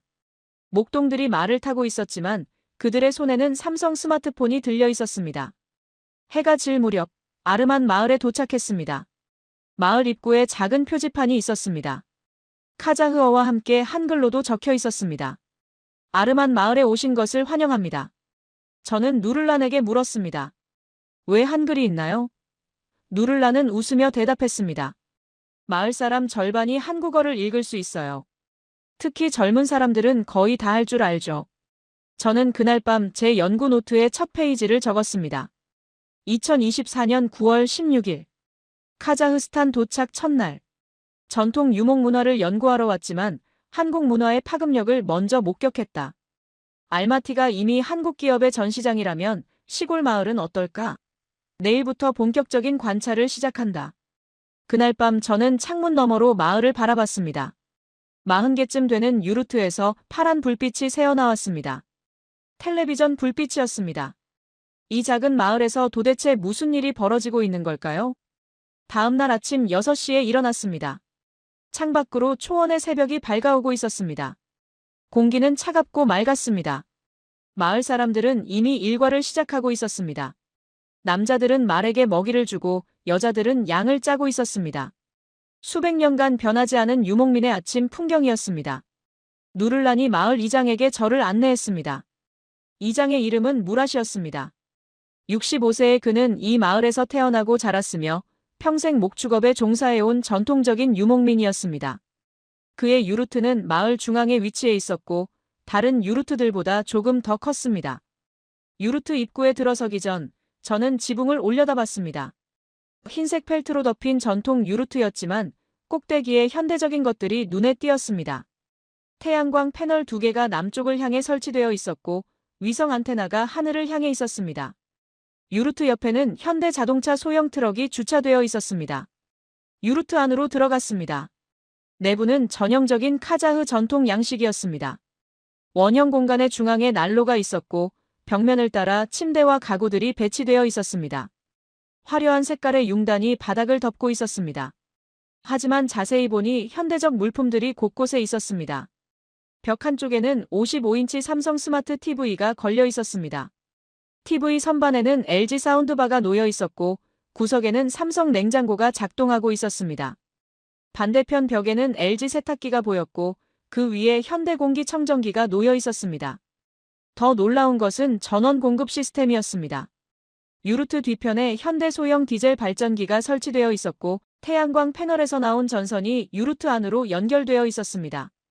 이 모든 시스템이 한국산이었습니다. 무랏 이장은 저를 환대했습니다. 그는 전통 방식으로 말린 치즈와 카자흐식 우유차인 수테차를 대접했습니다. 저는 유루트 안을 둘러보며 질문을 시작했고 누를란이 통역을 했습니다. 무랏은 10년 전만 해도 이 유루트에 TV가 없었다고 설명했습니다. 2015년에 중국산 소형 TV를 샀지만 3년 만에 고장났다고 했습니다. 2019년에 한국 전자제품을 처음 구매했다고 했습니다. 알마티에 갔다가 삼성 TV를 보고 판매원이 10년 품질 보증을 약속했다고 했습니다. 가격은 중국산보다 2배 비쌌지만 품질을 믿고 샀다고 했습니다. 5년이 지난 지금도 고장 한 번 나지 않았다고 자랑스럽게 말했습니다. 냉장고와 세탁기도 같은 이유로 한국산을 선택했다고 했습니다. 마을 사람들 사이에서 한국 제품은 비싸지만 오래 간다는 평판이 있었습니다. 중국 제품은 싸지만 1, 2년이면 고장 난다는 경험이 쌓였고 러시아 제품은 아예 구하기도 어려워졌다고 했습니다. 제가 배정받을 유루트로 이동했습니다. 마을 동쪽 끝에 위치한 유루트였고 연구기간 동안 제 숙소로 사용될 예정이었습니다. 유루트 안은 비교적 단순했지만 여기에도 32인치 LG TV가 벽에 걸려 있었고 작은 삼성 냉장고가 구석에 놓여 있었습니다. 짐을 풀고 오후 3시쯤 마을을 산책했습니다. 총 85가구가 살고 있는 이 마을의 유루트들을 하나씩 관찰했습니다. 놀랍게도 85개의 유루트 중 78개의 TV 안테나가 설치되어 있었습니다. 92%의 보급률이었습니다. 냉장고는 67개 유루트에 있었고 세탁기는 54개였습니다. 더 흥미로운 발견은 브랜드였습니다. TV 78대 중 61대가 삼성이었고 14대가 LG였습니다. 중국 브랜드는 3대에 불과했습니다. 냉장고는 67대 중 49대가 삼성 또는 LG였습니다. 한국 브랜드의 시장 점유율이 75%를 넘었습니다. 저녁 시간이 되었습니다. 해가 지고 마을에 어둠이 내렸습니다. 저는 제 유루트 밖에 서서 마을을 바라봤습니다. 하나둘씩 유루트에 불이 켜지기 시작했습니다. 그런데 그 불빛이 모두 같은 푸른색이었습니다. TV 화면에서 나오는 빛이었습니다. 저는 가까운 유루트 몇 곳을 방문했습니다. 모든 유루트에서 같은 프로그램이 나오고 있었습니다. 한국 드라마였습니다. 눈물의 여왕이라는 제목의 드라마였고 자막은 카자흐어였지만 사람들은 화면에 집중하고 있었습니다. 한 유루트에서는 할머니와 손녀가 함께 드라마를 보고 있었습니다. 할머니는 70대로 보였고 손녀는 10대 중반이었습니다. 손녀가 할머니에게 줄거리를 설명해주고 있었습니다. 두 세대가 함께 한국 콘텐츠를 소비하고 있는 모습이었습니다. 다른 유루트에서는 30대 부부가 아이돌과 함께 예능 프로그램을 보고 있었습니다. 런닝맨이었습니다. 아이들은 화면 속 연예인들이 뛰어다니는 모습을 보며 웃고 있었습니다. 언어는 달랐지만 웃음은 통했습니다. 밤 10시쯤 마을을 한 바퀴 돌았습니다. 85개 유루트 중 약 60개에서 TV 불빛이 보였고 그중 50개 이상에서 한국 콘텐츠가 재생되고 있었습니다. 카자흐스탄 방송을 보는 유루트는 10개도 안 됐습니다. 유루트로 돌아와 제 노트에 관찰 내용을 기록했습니다. 2024년 9월 17일 아르만 마을 첫날 전통 유루트 안에 현대 한국 기술이 완벽하게 통합되어 있다. 이것은 단순한 제품 소비가 아니다. 생활 방식의 변화다. 마을 사람들은 저녁마다 같은 시간에 같은 한국 콘텐츠를 본다. 이것은 공동체의 새로운 의례처럼 보인다. 창밖을 보니 여전히 많은 유루트에서 푸른 불빛이 새어나오고 있었습니다. 저는 한 가지 질문을 적었습니다. 전통은 사라지는 것일까? 아니면 새로운 형태로 진화하는 것일까? 그리고 그 진화의 방향이 왜 하필 한국인 것일까? 내일은 마을의 젊은 세대를 관찰해야겠다고 다짐했습니다. 셋째 날 아침, 저는 마을의 전통 목축 활동을 관찰하기로 했습니다. 새벽 5시 반에 일어나 동쪽 초원으로 향했습니다. 해가 막 떠오르기 시작했고 초원은 황금빛으로 물들고 있었습니다. 멀리서 양떼 소리가 들렸습니다. 약 200마리쯤 되는 양들이 한 방향으로 천천히 움직이고 있었습니다. 양떼를 이끄는 사람은 어린 소녀였습니다. 15살쯤 되어 보였고 전통 카자흐 의상을 입고 있었습니다. 긴 막대기를 들고 양들을 적절히 통제하면서 초원을 가로지르고 있었습니다. 저는 약 50m 뒤에서 그녀를 따라가며 관찰했습니다. 그런데 이상한 점이 눈에 들어왔습니다. 소녀는 한 손으로 막대기를 들고 양을 몰면서 다른 손으로는 스마트폰을 들고 있었습니다. 걸으면서 계속 화면을 보고 있었습니다. 무언가를 읽고 있는 것 같았습니다. 저는 좀 더 가까이 다가갔습니다. 소녀는 제 접근을 눈치채고 돌아봤습니다. 저는 손을 흔들며 인사했고 누를라니 통역을 위해 함께 있었습니다. 소녀의 이름은 아미나였습니다. 무랏 이장의 손녀였고 이 마을에서 태어나 자랐으며 어릴 때부터 양치기를 해왔다고 했습니다. 저는 그녀가 스마트폰으로 무엇을 보고 있었는지 궁금했습니다. 아미나는 주저없이 화면을 보여줬습니다. 토픽 단어장 앱이었습니다. 한국어 능력 시험 준비용 애플리케이션이었고 화면에는 한글 단어와 카자흐어 뜻이 함께 표시되어 있었습니다. 경제, 사회, 문화 같은 고급 어휘들이었습니다. 아미나는 매일 아침 양을 몰 때 이 앱으로 단어를 외운다고 설명했습니다. 왕복 2시간 동안 약 100개의 단어를 복습할 수 있다고 했습니다. 이미 3,000개 이상의 단어를 암기했고 목표는 5,000개라고 했습니다. 토픽 6급 합격을 위해서는 그 정도는 알아야 한다고 말했습니다. 저는 그녀의 집중력에 놀랐습니다. 양떼를 관리하면서도 스마트폰 화면에서 눈을 떼지 않았습니다. 양 한 마리가 무리해서 이탈하면 즉시 알아채고 막대기로 방향을 유도했습니다. 그러고는 다시 스마트폰 화면으로 돌아갔습니다. 완벽한 멀티태스킹이었습니다. 오전 8시쯤 양떼를 우리로 돌려보낸 후 저는 아미나의 집을 방문했습니다. 그녀는 할머니, 부모님, 남동생과 함께 살고 있었습니다.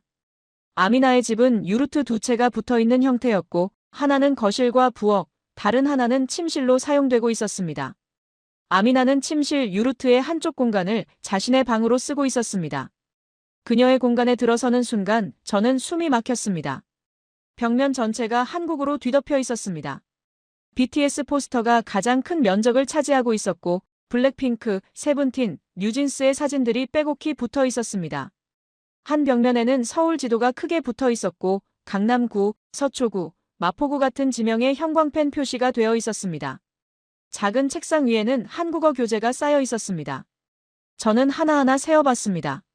총 22건이었습니다.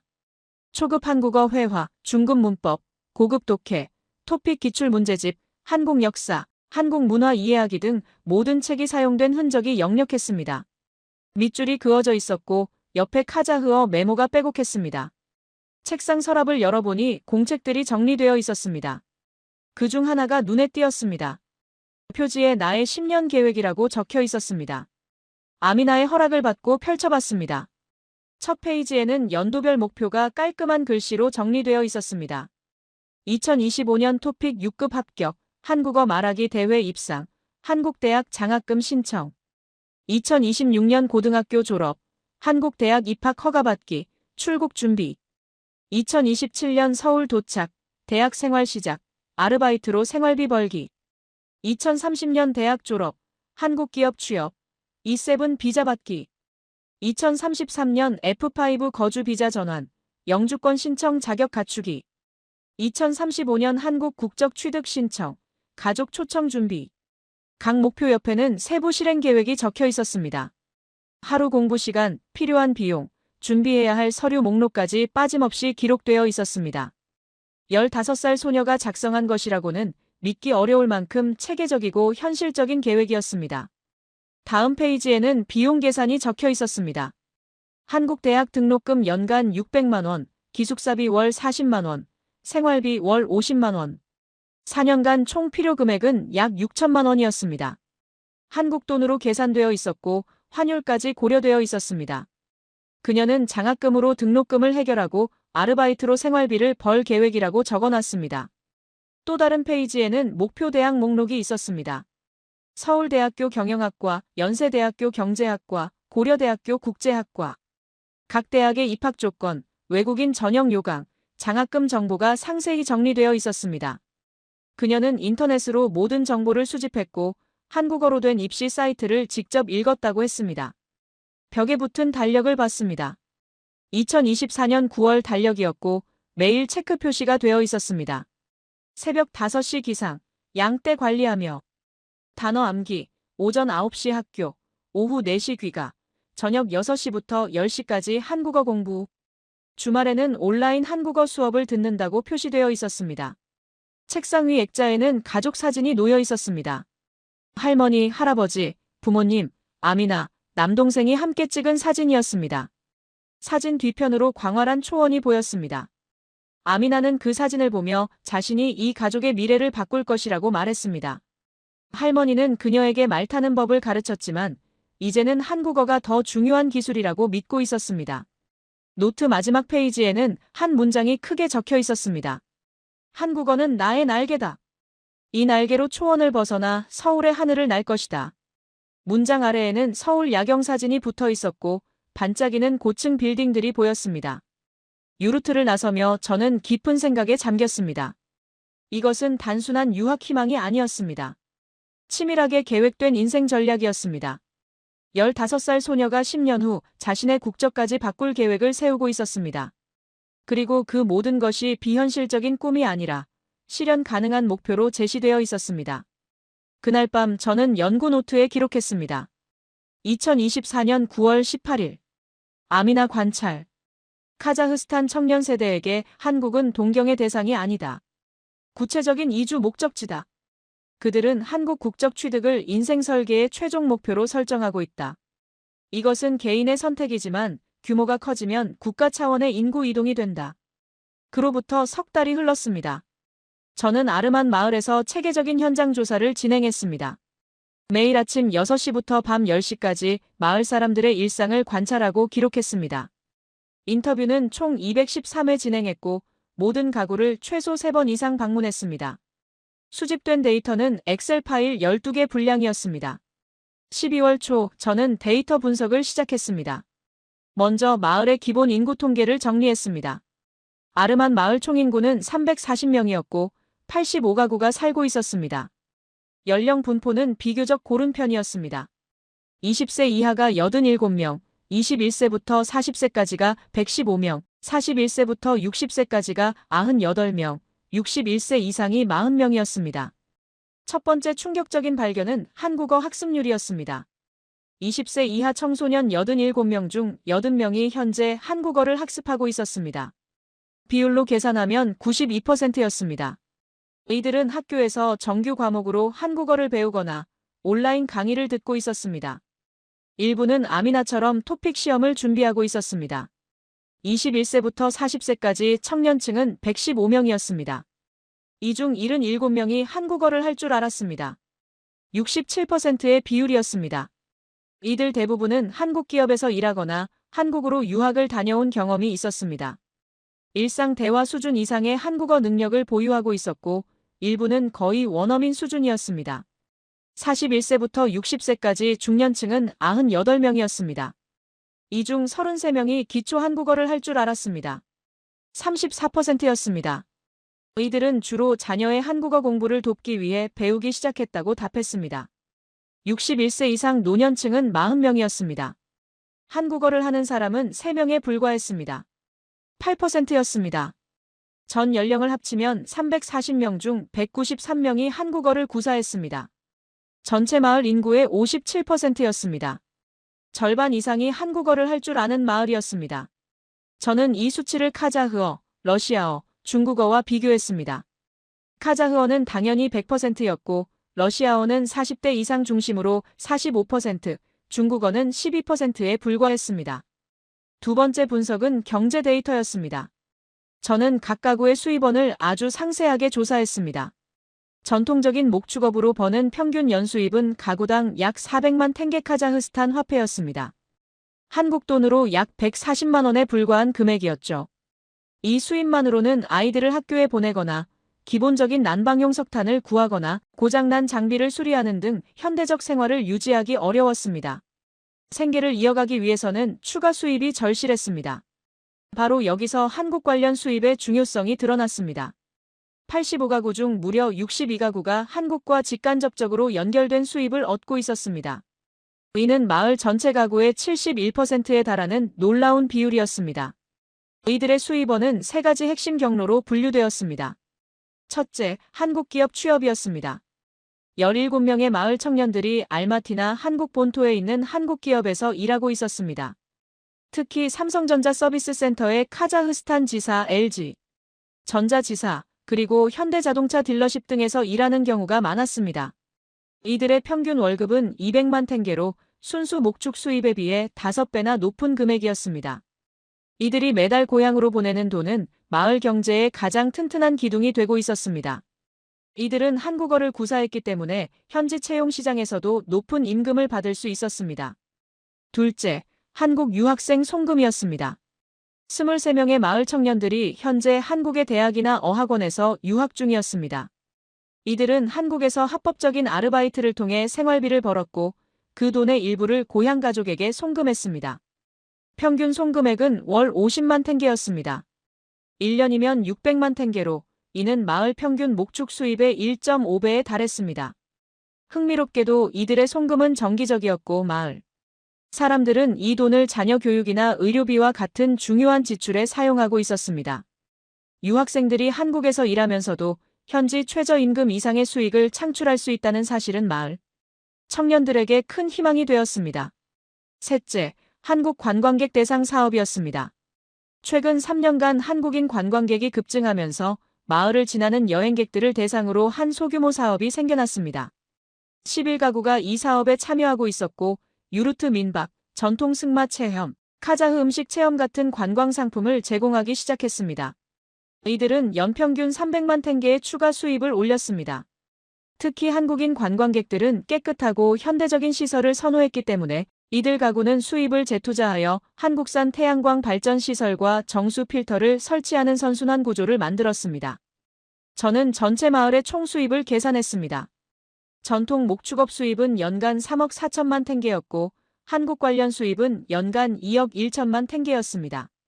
비율로 보면 마을 전체 수입의 38%라는 엄청난 비중이 한국에서 왔습니다.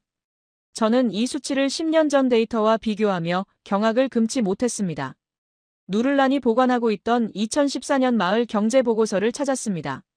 당시 한국 관련 수입은 전체 5%에 불과했고 중국 관련 수입이 45%로 가장 높았으며 러시아가 30%였습니다. 단 10년 만에 경제 구도가 완전히 역전된 것입니다.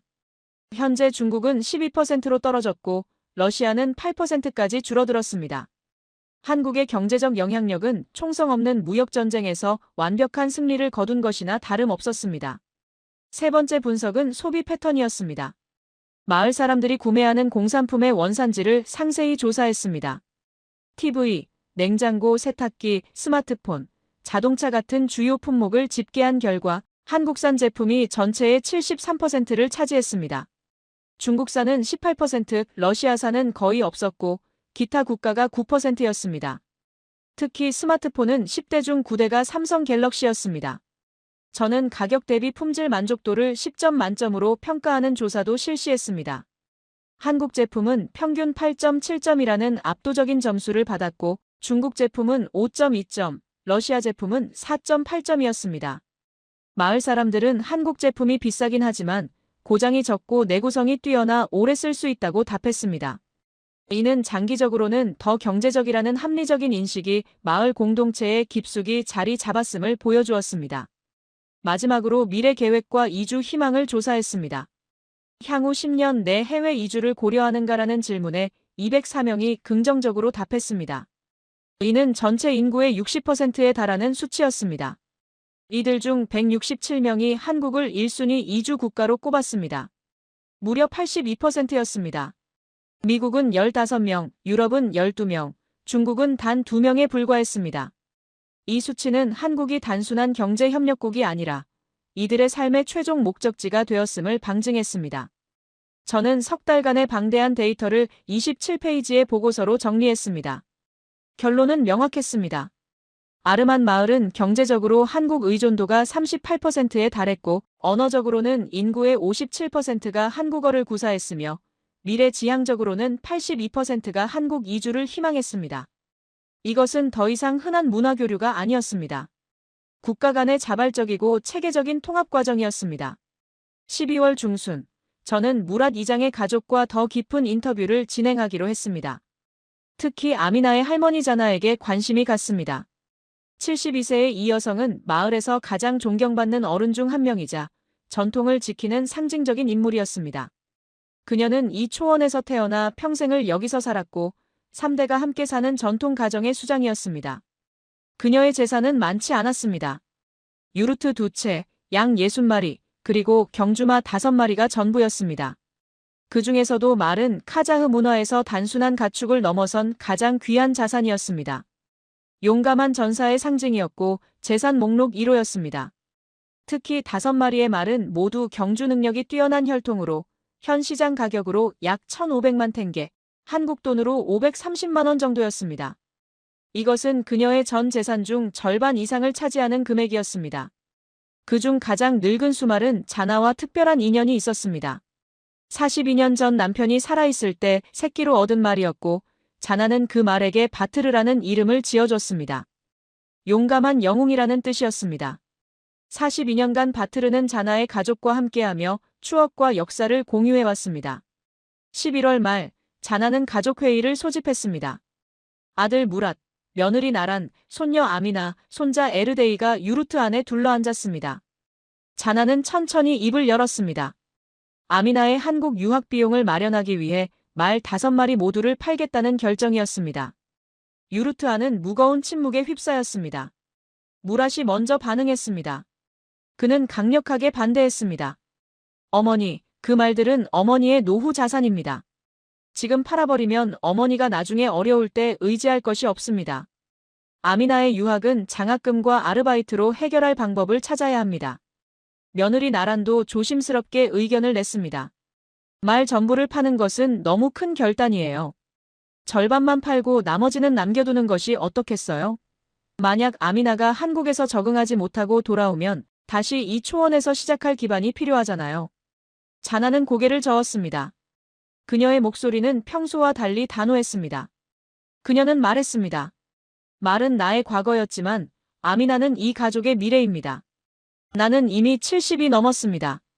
나에게 남은 10년보다 손녀에게 주어질 50년의 미래가 더 중요합니다. 그녀는 반쪽 지원으로는 아이가 한국에서 제대로 공부할 수 없다고 판단했습니다. 충분한 돈이 있어야 아미나가 학업에만 집중할 수 있고 아르바이트로 귀한 시간을 낭비하지 않아도 된다고 설명했습니다.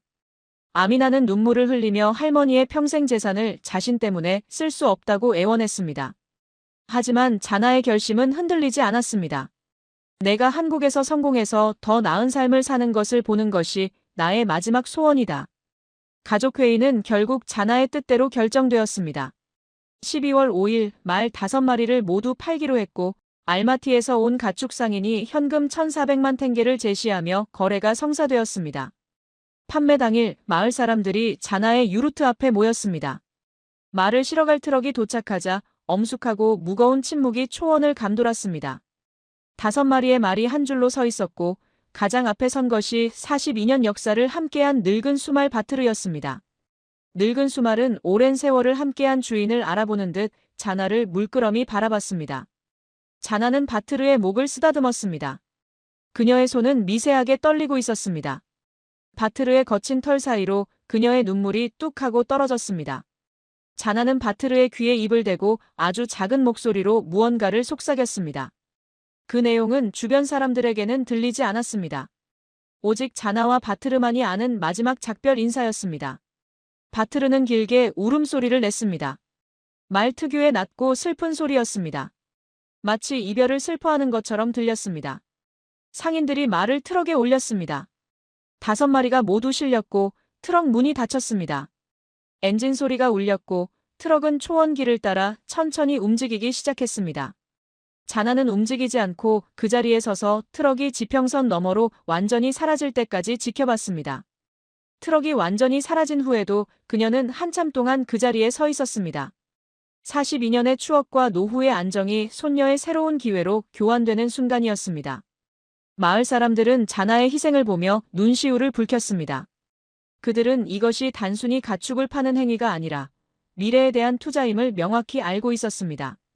전통과 현재가 충돌하는 지점에서 자나는 과감하게 미래를 선택한 것입니다. 그날 밤 저는 이 충격적인 장면을 연구 노트에 기록했습니다. 2024년 12월 5일. 자나의 결단. 이것은 단순한 경제적 선택이 아니다. 세대를 잇는 숭고한 희생이다. 할머니는 자신의 과거와 정체성을 상징하는 말을 팔아 손녀의 미래를 샀다. 이 거래의 진짜 가격은 530만 원이 아니라 42년의 추억과 노후의 안정이었다. 한국은 이렇게 카자흐 가족의 가장 깊은 곳, 정서적인 영역까지 깊숙이 들어왔다. 그들의 마음속에서 한국은 기회와 미래라는 단어와 동의어가 되고 있다. 12월 15일, 아르만 마을의 마을의회가 열렸습니다. 이 의회는 마을의 중요한 결정을 내리는 유목민 사회의 오랜 전통이었습니다. 무랏 이장이 일어나서 4번째 안건으로 새로운 제안을 꺼냈습니다. 마을 공동재원으로 한국어 교사를 정규 채용하자는 내용이었습니다. 그는 한국어 능력이 청년들의 경제적 생존과 직결된다는 데이터를 제시하며 마을 공동의 미래를 위해 투자가 필요하다고 역설했습니다. 필요한 연간 예산은 약 3천만 탱게, 한국 돈으로 1천만 원 정도였습니다. 이 안건은 마을 역사상 유례없는 것이었기에 토론은 격렬하게 이어졌습니다. 반대파는 전통 언어인 카자흐어와 러시아어를 등한시해서는 안 된다는 정체성, 보존의 논리와 함께 가뜩이나 어려운 재정으로 외국어 교사를 고용하는 것은 재정적 낭비라는 주장을 펼쳤습니다. 그들은 공동사료 구매나 우물 파는 일 등 당장의 생존에 필요한 곳에 돈을 써야 한다고 주장했습니다. 반면 찬성파인 젊은 세대는 경제적 현실을 강조했습니다. 한국어 능력이 있으면 울란바토르나 알마티에서 일할 때 임금이 2배가 되며 이는 곧 마을 전체의 수입 증대로 이어진다는 논리였습니다. 저는 이 논쟁이 단순한 예산 논의가 아닌 마을의 미래 정체성과 방향을 결정하는 역사적 순간임을 깨달았습니다. 최종 투표 결과가 나왔습니다. 찬성 73표, 반대 28표, 기권 10표. 찬성률은 72%라는 압도적인 수치로 안건은 가결되었습니다. 유루트 안에서 젊은 부모들과 학생들이 환호하며 박수를 쳤습니다. 마을 사람들은 급여를 양 30마리와 유루트 한 채, 왕복 항공권으로 현물 지급하는 방안을 만장일치로 통과시켰습니다. 작은 유목 마을이 집단적으로 생존을 위해 진화를 선택한 것입니다. 그들은 전통을 버린 것이 아니라 전통적인 방식 현물 지급으로 현대적인 생존 도구 한국어 교육을 확보한 것입니다. 2025년 8월 중순, 저는 연구 11개월째를 맞이하며 논문을 정리했습니다. 제가 관찰한 현상의 본질은 자발적 정체성의 전환이었습니다. 아르만 마을 사람들은 더 이상 순수한 카자흐인으로만 정의하지 않았습니다. 그들은 한국과 연결된 카자흐인이었고 미래에는 한국 국적을 가진 카자흐 출신이 되고자 했습니다. 저는 이 현상을 총없는 통합으로 정의했습니다. 역사적으로 로마가 갈리아를 정복하고 영국이 인도를 지배했던 모든 사례는 군사력, 폭력, 강제로 이루어졌습니다. 그러나 몽골과 카자흐스탄에서 벌어지는 일은 달랐습니다. 단 한 명의 한국 군인도 없었고 한국 정부의 강요도 없었습니다. 모든 것이 자발적이었습니다. 한국은 이들을 정복하지 않았습니다. 초대받았습니다. 통합의 도구는 세 가지였습니다. 첫째, 문화적 매력. K-팝, 드라마가 마음을 열었고, 둘째, 경제적 기회고임금 일자리가 사람들을 움직였으며, 셋째, 제도적 개방. 비자 간소화, 국적 취득 경로가 그 이동을 현실로 만들었습니다. 저는 논문 제목을 한국이 악사의 초원을 정복한 방법 총없는 통합의 인류학적 연구로 확정했습니다. 이것은 인류 역사상 가장 평화롭고 윤리적인 국가 결합 과정이었습니다. 2026년 9월 20일, 저는 후속 연구를 위해 다시 알마티행 비행기에 올랐습니다. 1년 만에 재방문한 알마티 공항은 한국 브랜드의 밀도가 더욱 높아져 있었습니다. 입국장 광고판 15개 중 12개가 한국 기업이었고, 새로 생긴 CU 편의점이 공항 로비에 문을 열었습니다. 한국 브랜드의 밀도가 더욱 높아진 것이었습니다. 코디네이터 누를라는 지난 1년간 결혼했고 신혼여행을 제주도로 다녀왔다고 자랑했습니다. 그 역시 한국어 능력 덕분에 알마티의 한국계 무역회사에서 관리직으로 승진했습니다. 아르만 마을에 도착하자 놀라운 변화가 저를 맞았습니다. 마을 입구에는 한국어 교육 특화 마을 아르만이라는 현수막이 걸려 있었고 유르트마다 김씨네 집, 박씨네 경주마 목장과 같이 카자흐 가족들이 한국식 성씨를 별명처럼 사용하기 시작했습니다. 마을 중앙에는 아르만 한국어 학습센터가 세워져 있었고 서울에서 온 한국어 교사 이민주 씨는 학생들의 열정에 감동받았다고 했습니다. 특히 아미나는 2025년 4월 토픽 6급 시험을 만점에 가까운 점수로 합격했고 이 성적으로 서울대학교 글로벌 인재 전형에 합격했습니다. 그녀는 2026년 3월 서울로 출발할 예정이었습니다. 그녀의 꿈은 한국 대기업에 취직하여 고향에 계신 부모님과 할머니를 초청하는 것이었습니다. 자나 할머니도 만났습니다. 73세가 된 그녀는 이민주 교사의 기초반에 등록해 6개월째 한국어를 배우고 있었습니다. 그녀는 이제 서툰 한국어로 말할 수 있었습니다. 내 말들이 손녀의 날개가 됐어요. 이 문장은 그녀가 가장 아끼는 말이 되었습니다. 자나는 2026년 3월 아미나를 따라 관광비자로 한 달간 서울에 머물며 손녀가 대학에 적응하는 것을 도울 계획이라고 했습니다. 그녀는 한국 드라마에서 본 그 아름다운 기와집이 있는 한옥마을을 가보고 싶다는 소망을 밝혔습니다. 마을을 둘러보며 저는 최종적인 변화를 기록했습니다. 85가구 중 5가구가 한국 이중 국적 신청을 진행 중이었습니다. 카자흐스탄 정부가 2025년 7월 통과시킨 특별경제파트너 이중 국적 허용법 덕분이었습니다. 저녁 시간 마을 전체가 한국어로 떠들썩했습니다. 아이들은 한국어로 놀이를 했고 청년들은 한국어로 농담을 주고받았습니다. 몽골어는 여전히 주 언어였지만 한국어가 제2 언어를 넘어 일상어로 자리 잡고 있었습니다. 마지막 날 밤, 저는 연구 노트에 최종 관찰을 기록했습니다. 2026년 9월 아르만 마을 재방문. 변화는 가속화되고 있다. 1년 전 예측했던 것보다 빠르게 통합이 진행된다. 2035년 이 마을은 지도상으로는 카자흐 영토지만 실질적으로는 한국어권 공동체의 일부가 될 것이다. 이것은 국경의 소멸이 아니다. 국경의 의미가 변하는 것이다. 파리로 돌아가는 비행기 안에서 저는 창밖을 바라봤습니다. 카자흐스탄의 광활한 초원이 점점 멀어졌습니다. 그 초원 어딘가에서 자나 할머니가 한국어 단어를 외우고 있을 것이었습니다. 아미나는 서울행을 꿈꾸며 가방을 준비하고 있을 것이었습니다. 그리고 수십 명의 청년들은 한국에서 일하며 가족에게 송금하고 있을 것이었습니다. 평화로운 통합은 조용히 그러나 확실하게 진행되고 있었습니다. 저는 콜롬비아 대학교 교수로서 25년간 문명을 연구해왔지만 이토록 빠르고 평화로운 방식으로 한 민족의 운명이 바뀌는 것을 목격한 것은 제 인생에서 처음이었습니다. 이 이야기는 단순한 해외 감동 사연이 아닙니다.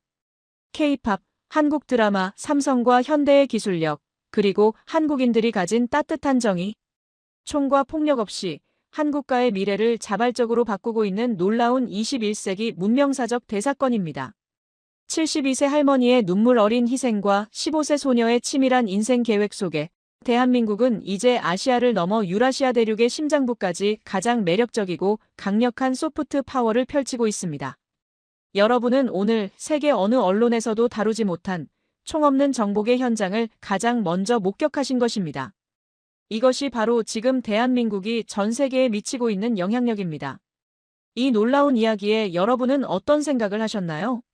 여러분의 고견이 궁금합니다. 한국의 미래가 될 것이다 또는 문화의 힘이 대단하다 등 여러분의 소중한 생각을 댓글로 남겨주십시오.